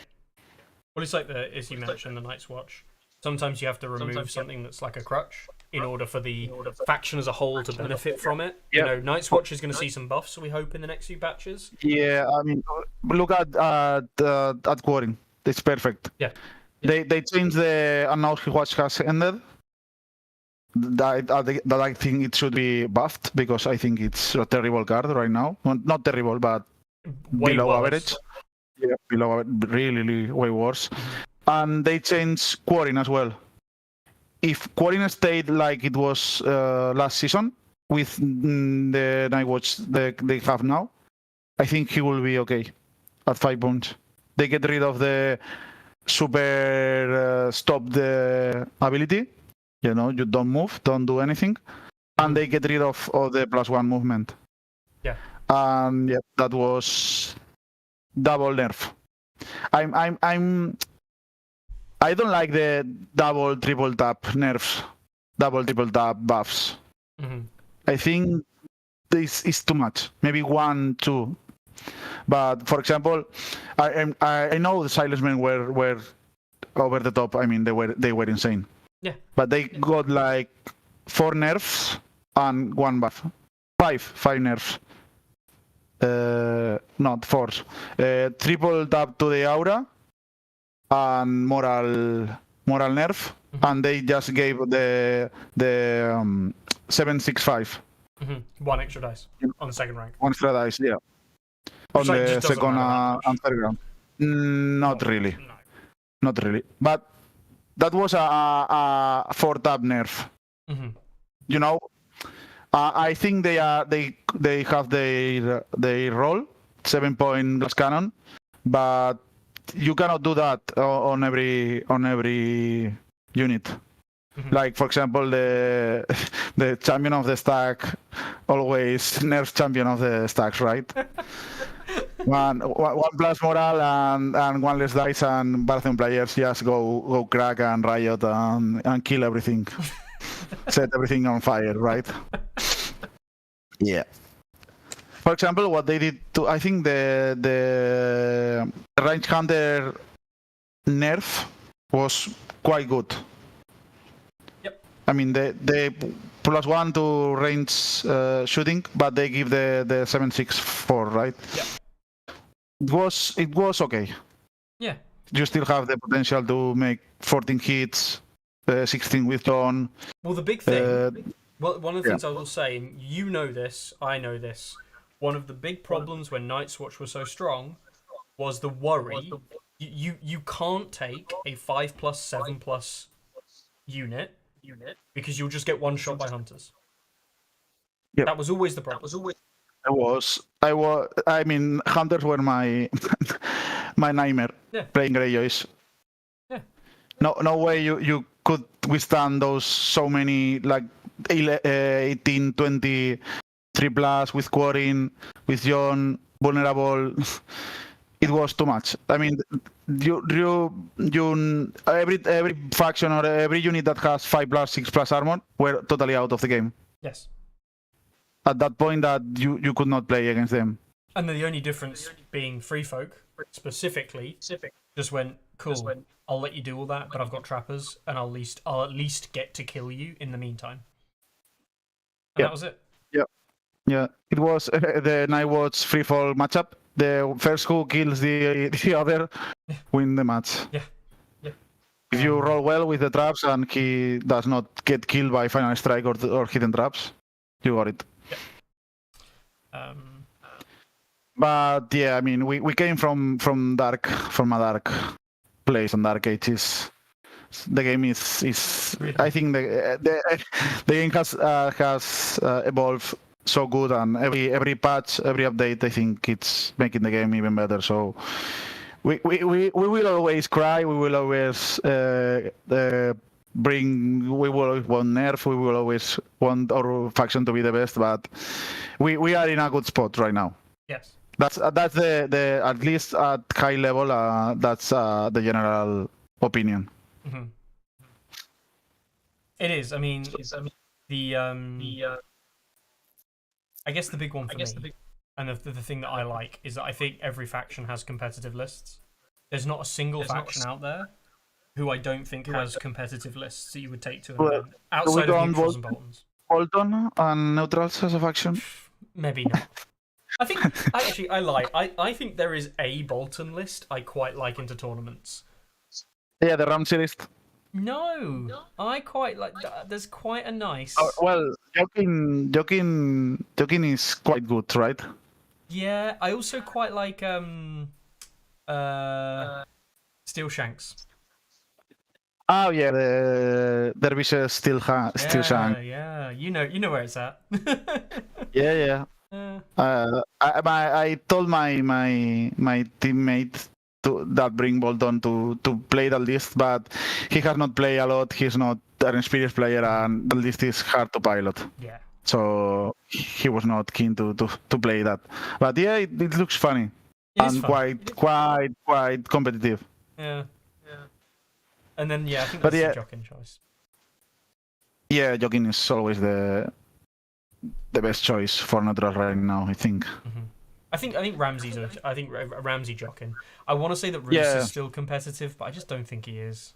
Yeah, Ramsey sustain list that yeah, well, they kill Golden Company. That's another thing that they should not do. Yep. I think they should give back at least Iron Resolve, and that's a fine 7-point unit. Yep.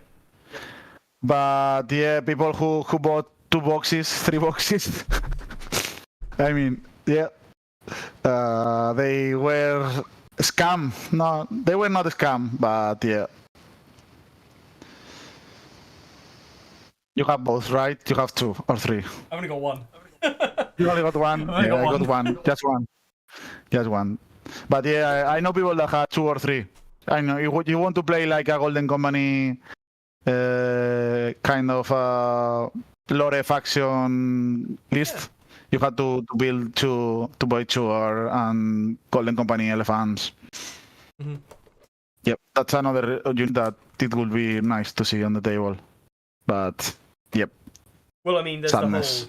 the whole thing about like don't get me wrong, like competitive balance and lore-friendly lists are 2 different things. Yep. But actually, like some competitive commanders bring stuff that's at least a little bit lore-friendly. Like Great John Umbo kind of wants to take Ravagers and Berserkers, and that feels good. But like, when your Tully Cavaliers work best in not Tully commander lists, is kind of insane. You've got Steer, who goes, yeah, Steer with Thens, cool, I'll do that. And you go, what else are you running? A load of shit. Yep. Oh, not more Thens? No. And Thens are an amazing 5-point unit. Yeah, they are. They are amazing. They are amazing. Yeah, that's the one thing that I think they're struggling a little bit with. You know, Gregor still feels bad to have Mountain's Men in the list, which seems silly. Because they're just better options. I mean, I think Montage Men are not that bad. They're not. But I still think there are better options than Mountain's Men for Gregor lists. Yep. Brigands, for example. Amazing. Yeah, Brigands are amazing. Yeah, I love Brigands too. I think they are the perfect addition for Lannister Gregor. 6+ movement, cavalry. Let's go. Yep. And in a faction that have 0 mobility. Yep. That's great. Cavalry's so good. Yeah, cavalry is really good. Maybe not the Harem Vanguards, right? We'll see. But again, they are not looking that good. But the problem is, though, if they come in at 5 points, they might end up just out.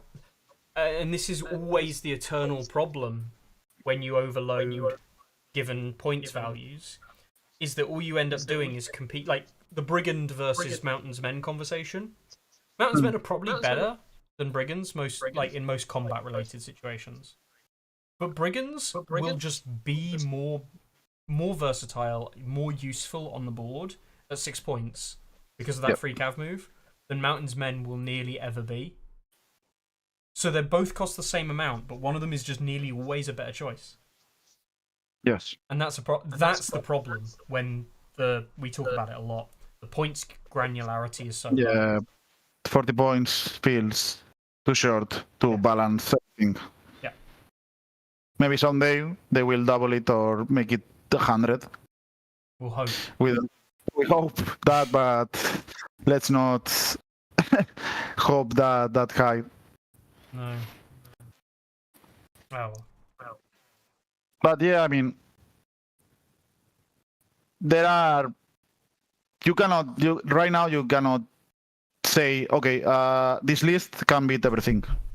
No.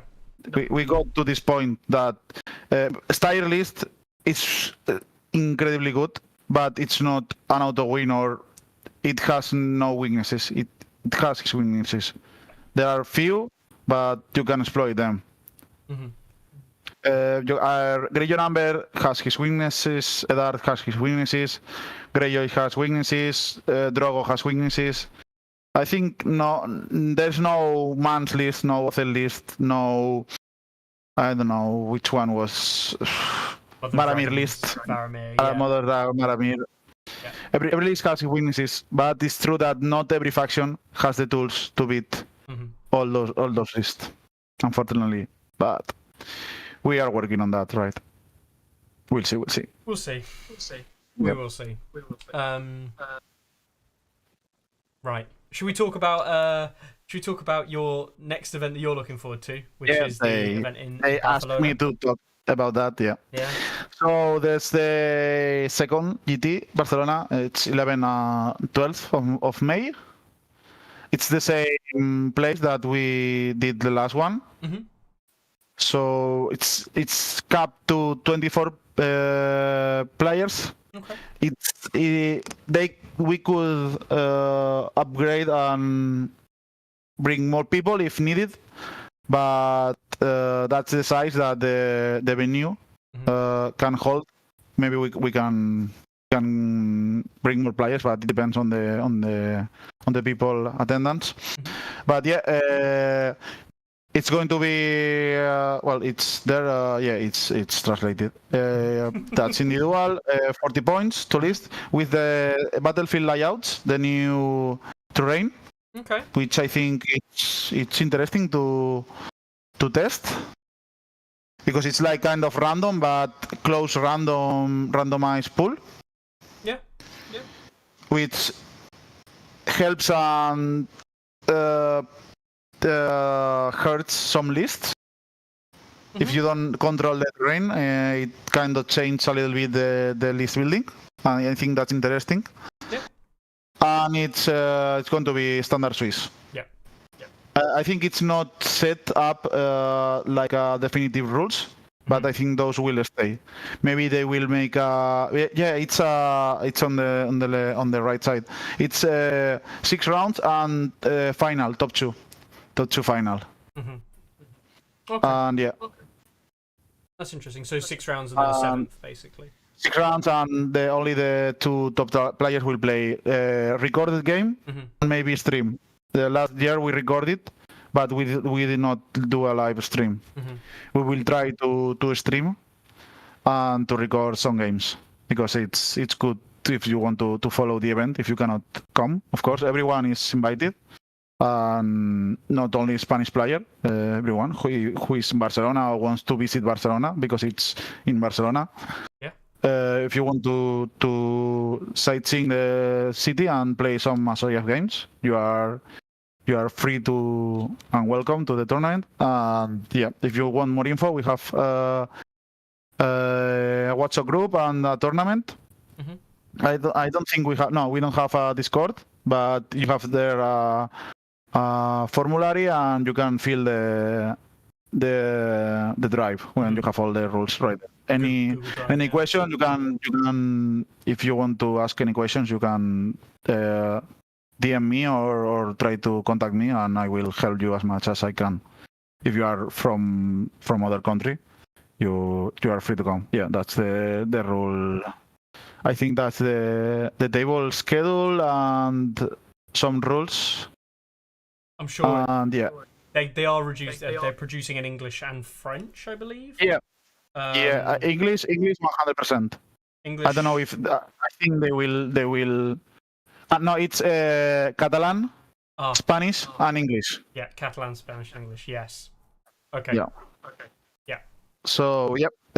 Feel free if you want to come to this city. Yeah, it's not the biggest, but it's a great one.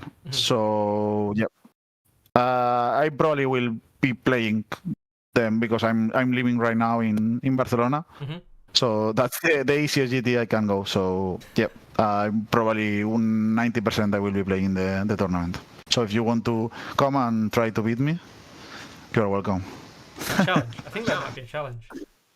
Yeah, that's a challenge. If not, you will have to wait for the Invitational 2025. You going? Or yeah? Nah, I'm signing. Yeah. Yeah, good. I'm going. Right now, I can't say that I will go. We don't know the future, what's happening, but I'm signed and I'm looking forward to playing that event. And maybe some international event this year. Maybe the French national or the Polish. I could not attend because I was stupid and I had 2 weddings those weekends. I didn't check it before buying the flights, so I lost the tournament, and I lost the flying. Oh Yeah, no. flying money. It was more than 300 euros. Yeah, I'm stupid. But yeah, I let Palmerno win the Polish sword, so he bring that to home. And yeah, the French national, yeah, it was a pity that I could not attend. Yeah. But yeah, maybe this year I will try to go at least those two, and maybe I'm thinking with some Barcelona players to the Swedish. Oh, the I think Swedish it's one. this. Yeah, the Swedish one looks interesting. Just to visit Sweden and maybe meet Wape and Forest Pond. And I don't know if I know more Nordic players, but yeah, could be nice. It might be Could be nice if the too. Danes go along, you might see like Reek or Christian and things like that. And, Yeah. But yeah, September, October, November, those are the dates. Mhm. And the invitational is next March. Yeah, next March. Yeah, we'll see there. Cool. Have to beat you and take my rank 1. Mate, I'm coming for you. In case anyone doesn't know, it's semi-competitive thing between me and Mikel. Anyone who knows the site, and Mikel will know this full on. You'll notice my rating 2154 is very close, Mikel, to a number that you should probably hold quite dear. 2155? 2155, yes, which is the peak rating Mikel ever had. So he even knew it. He even knew it. maybe we should set a definitive game between us. Maybe we should someday. Yeah. We can fight for the. I think. Well, if I beat you, I can surpass you. Yeah, I think so. Depends on the winning margin, but most definitely the winner will take first place. Yeah, I think so. Yeah. Could be a nice sparring, like UFC of Dassayev match. We can think about that. We should definitely do something. I'll have to get my wedding. It's been a long time since we played, right? I think. Oh, ages. I don't remember the last time we played. It was GT. No. Maybe no, not in a TTS tournament. No. I think the last time, I don't remember. The last time we played I... might have been at the GT. GT, right? Lannister against Mans. Yeah. One against Mans. Yeah, I think so. It was 2022. Yeah. Yeah, I think it will be. Mans versus Kevin. Yeah. That's crazy. Not even September. Yeah, I reckon it will be. It was September. Yeah, that one. Yeah. Because we did. Hang on, we didn't play in France, did we? Yes. You beat me, France. You beat me with Asha. I wanted to play conservative. Yeah. You play with Mans and you beat me and you bring me you kick me out from top 16. That was it. I beat Carlo first round, and then we got to play the round 4. Yeah. Yeah. And so I was mounted. Fuck my life. I should play Euron. I don't know why I play Asha. Because you wanted to play safe. Yep. But there's no way I could play safe against Mans. Yeah. It's I don't think we've played since then. I actually don't think we have played. No. 23. So. No. I don't remember another game. Well, I did a lot less international stuff in 23. Generally, because I didn't go to Europe much and didn't play much TTS either. So. Yeah, me too. I just new job, new responsibilities. So. Yep. Not playing that much, of course. When I was just climbing the rank. Mm-hmm. The grind grind was real. The grind was real that time. It was always yeah. He just lost you for a minute there. Okay. Yeah. I was saying that the good old times when we were all looking for game and spamming games like crazy. I was spamming games like crazy. I was unemployed at that time, and I was just playing, and yeah, maybe that's one of the reasons that I'm the top player. I played a lot. You do. So yeah. You obviously have to have a very good win rate. Get there, but also it ultimately you have to play certain games. And if you're playing against the problem that you have, and this is just a mention to everyone, by the way, if you're using ELO as a measure in any way, shape, or form, is that the bigger your score gets, if you're just playing average players all the time, the more games you have to play to actually go up any significant margin. And it only takes one loss, and you undoes like literal hours worth of work. So it incentivizes good players playing other good players, which is what you want, you know? There are not enough players. Yeah. Unfortunately. Yeah. Not that many people looking and not that many people playing, but like I played WoP recently, and that one game against WoP was more like in terms of points. 7 games against even 1800s. Yeah. It maybe look really far, but 1800 people are not bad. They are good. They're really good. Yeah, I mean, you've only got to go down. Diego's in there. Diego's a perfectly good player. Tom Tyler, Brett, Sophie. These are just 1850s we're looking at here in terms of ranking. They are really, really good players. You know, Endline's up there in 1874. Corentin. These are all players that, you know, Marky is there. Yeah. These are all players that, you know, many people would consider tournament potential winners and very strong players. And unfortunately, if you're me or Mikel, you have to have like a 90% win rate against players like that to sustain the ranking. So it's hard. Yeah, it's hard. You know? It's hard. Yep. But that's the beauty of the ELO. Yeah. That's it. When I go to local tournaments, everyone wants to beat me and get that juicy ELO. I'm like we call them the ELO whale. I'm the ELO whale. Everyone wants to suck my ELO. Wow, I thought you were going to go somewhere else with that. No. Not that far, but yeah. It's the joke that we have. Oh, are you coming?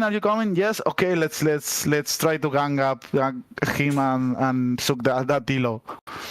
Win 4, like play 4 rounds, win 3 games, lose 1. Drop, Drop 50 points. Yeah, that's it. That's it. No, that's what happened when I lost 2 games in Zaragoza in the team tournament. I lost against 2 Lannisters. Same list, exactly the same list. The Gregor, Cassidy Rock, Tywin Bomb with Golden Company, Swordsman. It was insane. That was an insane list. And I lost those games. They play really well, I have to say. I'm not saying that that was an auto-win list, but they were Barcelona players who had played a lot against me, and we talk a lot against the matchup, and I helped them to build that list. So more or less, I was beaten by our creation because we both made the list, and we just tweaked them to be that good. And that's my demise. So. Hey. I will not talk about them with the list now. I'm joking. I love to when people ask me about this and what do you think about this, about that. Yeah, it's nice to. Yeah, it's difficult, isn't it? Because I think I quite enjoy it, but there's a time and a place, and I think sometimes you're not in a competitive mindset, and you're just like, oh sod it, just put whatever you want in it, it'll be fine. I mean, this before the GT. People ask me, and I know players that were going to play against me, and I was like, I want to help you, but I don't want to be against me, Yeah. I mean, I always help, but I'm not saying, okay, you have to play this, and this. I always, just say things, and you can work around this, check this combo, check this commander, think about this Stark list, this Baratheon list, this free fall commanders, because I don't like to to say this is the best list, this is the what you have to play. I don't like this because you have to think about your own list, and you need to play the game and check what's good for you and what your intention is about the game. If you want to be competitive, that's okay. If you don't want to be that competitive, that's fine as well. I think You a lot don't of need it as well. to be an ultra competitive player like we are. Mm-hmm. I think a lot of it as well is like when we give list advice. One of the best pieces of list advice I feel like I can always give is like, yes, this is what's strong. Yes, this is kind of good list building. This is kind of good. Maybe question whether a unit is getting the value out of itself or not in a particular build. But actually, the big thing that a lot of people don't realize is you should play what you enjoy. Like good players make lists because things are strong, but actually because the play style and what the list does and the units they've chosen and the attachments, etc., etc., etc., are all things that they actually enjoy playing. Like, I think the steer list is stupid and I'm fed up with it. I think it's a bit darn, it's over hat. But I built that list and I really enjoy playing it. Like, I really enjoy playing it. That's not because it's good. I enjoy playing it because it's fun. Mikel enjoys playing the Greyjoy lists he plays because they're fun.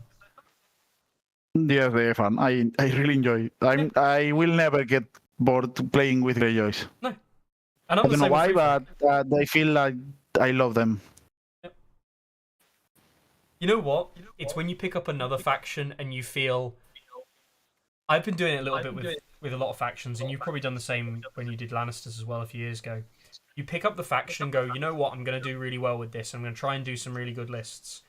And everything just feels just not quite as fun. I really wish I had this card from the base Greyjoy deck or the base Free Folk deck. Because it would make this list just way better. You know? Yeah, I mean, of course, yeah. If I used to play the Greyjoys and I'm missing like Riding Call or what we do not show. The new Iron Price is amazing. Yeah. Yeah, I mean, you always are attached to those cards, right? I almost play autopilot when I'm playing Greyjoys right now because I have them so inside me, so inner minded. I don't know how to say it. It's like, yeah. If I play another faction or another faction, which I enjoy as well, I'm trying to build some Leinster lists right now because I want to play maybe Leinster in some local tournaments, and I sometimes forget about some things that me playing so many games should not forget. But you know, it's a different faction and you are not used to it. So yeah, it can happen sometimes even to the most played games players in the world. Yeah, I mean, so it's fine. It's fine. Don't stress out. No, don't stress. And I think one of the things I'll always say is people stress probably too much about list building when it comes to events, rather than doing what they enjoy. Doing what you enjoy will always get more results. And I think a lot of people think, and this is something I'll also say as well. And this is definitely a personal opinion. Good players don't, like the really best players, don't practice lists a lot before using them at an event. Like, a lot of list practice comes from, the components we've used, but actually we're marrying it together with theory crafting and those ideas in mind. Sometimes the very first time you see a competitive player playing a list is in round 1 of the event. Yep. Like, my Victarion list, I did not test once that list. No. And that doesn't surprise me. I tested a different one with Victarion, but it was not the same list. Yep. And just crafted the day before because I was panicking and I know I wanted to play Victarion, but I didn't know the list.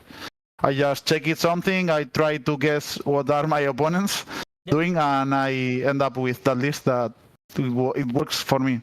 I played a lot with Dagmar, and I have some games recorded in Asayaf Stats, so that list was really tested, and I wanted to test it because Dagmar was kind of new for me. But at the end of the day, it was a really good list, and yeah, that's how I end up being in those two lists. But So I think certainly from my advice to anyone, and this, admit this is two strong players talking about this. In comparison, but like, don't feel afraid that you're using stuff you're less familiar with or simply haven't tested, because actually, if you know what you're using, you know the stats, you know the abilities, and you're not going to miss triggers. Obviously, if you're missing triggers, that's a different thing.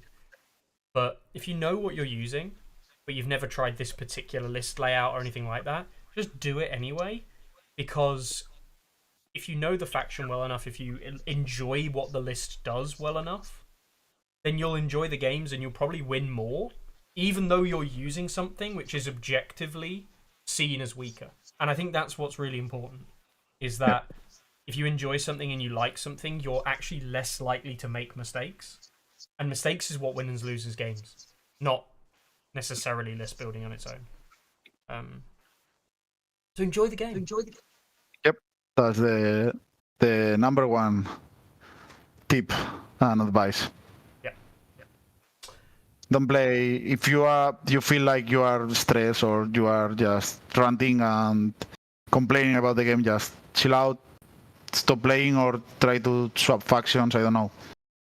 Give a little break, and then everything's going to be much better. I know a lot of players that just had some 2-3 bad games with dice, with cards. You cannot control everything. This is a RNG game, no? Random number generator game with dice. So sometimes you will roll 3 ones to charge, and sometimes your best 2 cards will be on the bottom of your deck, and there's nothing you can do about that. Sometimes as well, because you have some kind of mechanic that can bring you those cards, but you cannot control everything. No. So yeah, don't blame dice that much. It will balance out with some games. Eventually. And don't blame TTS dice.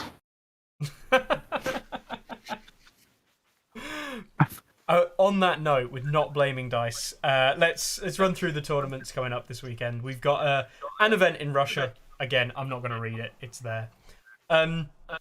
We do have the event, and I know Timu was in chat earlier, so shout out to Timu and the guys obviously in Finland as well, Forest Pond and the like, for the Talavista Finnish Nationals running this weekend. I think they've got, so they're nearly at the limit of 26 players, and they've got a couple of the Swedes going over, so Orb, Ajax and Wop, as well as Silfan going over. I think this is going to be really interesting to watch for kind of like the best in one of the tournaments is going to tell you what the best in my god, the name. Not players. North Europe. What's the Scandinavia? Scandinavia. Yeah, Scandinavia. I'm glad you also forgot. Yeah, I forgot. But this is going to tell you a lot of information there, and obviously good luck to Timu and to Forest and to Wop, all of which, friends. Certainly, Timu is someone Timu and Wop actually looking forward to meeting sometime. Yeah, I think they are signed for the invitational. Yes, at least they got an invitation. Yeah, they're both. I believe they're both due to attend. I think Forest is as well, and Forest I've met. Forest's a great guy. If you haven't met Forest, but I'm really looking forward to seeing them all. I'm really looking forward to invitational in general. So. We've got an event happening in Barcelona this weekend. Oh yeah, that's the 2022 tournament of that's a local store. Yeah, one of the. Are you going to this one? I think this is this weekend. No, I cannot attend this weekend. But Palmerno, and yeah, all the Barcelona playgroup is playing there. All the boys. Good luck. I will not steal their Elo. Not this time. You mean you won't get your Elo stolen by them? No, yeah. Sorry. Yeah. Not for the second Greyjoy. We've got an event in Chromatic X Midgard, bi-monthly event. I'm guessing this is the 10th rather than Cross. This is in Derry, New Hampshire. I think. Yeah, New Hampshire. In the US. Mm-hmm. We've got an event in Rota in Spain. The Yeah, third. it's the south, Malaga, Oh, Maui. south of Spain, Andalusia. Yeah. Okay. And we've also got an event happening in Parsberg, Germany. Event in Zagreb in Croatia. It's good. This is good to see. More Croatian events. They ran 1 or 2 last year, I think. Oh, But it's Croatian good to see players. some more. Okay. Yeah. So new community. Hopefully, I mean, yeah. I have heard about Croatian players. Good. Only 12 euro entry as well, which is quite cheap, isn't it? Yep. Nice little event. Oh, cool. Includes drinks and black coffee. Yeah. That's cool. I really hope that goes well. I really hope they get fair players. We've also got an event in Poland. Of course, we've got an event in Poland. Where would we be without an event in Poland? Yeah. How many events in Poland? Another event in Russia. An event in North Charleston in South Carolina. An event in Arkansas as well. Riddle Valley Games. And then also an event in Saskatoon in Canada. Wow. That's next week, though, so I'm not going to spoil that one. There's an event in New Zealand. Oh. But that's next weekend, so I don't want to go too much into that. But Okay. New Zealand. let's go. Oh, no players. Where the last? Oh, it was the Oxys. The Oxys was well, he's Australian, right? Yeah, Australian, right? Yeah. He was the. I remember when I started playing that the Oxys was the top player, but he disappeared. I don't know. I don't know what the Australians is doing. I don't know if they play as much as they used to. Have a look. No, he's not played in like a year now. On stats anyway. So. Yeah. Andreas is a good guy, by the way. Andreas is a legend. I'm sure he's a great guy. Yeah. But that's it. So 1, 2, 3, 4, 5, 6, 7, 8, 9, 10, 11, 12 events this weekend. Finnish Nationals running. We've also got Adepticon, I believe, running this weekend as well.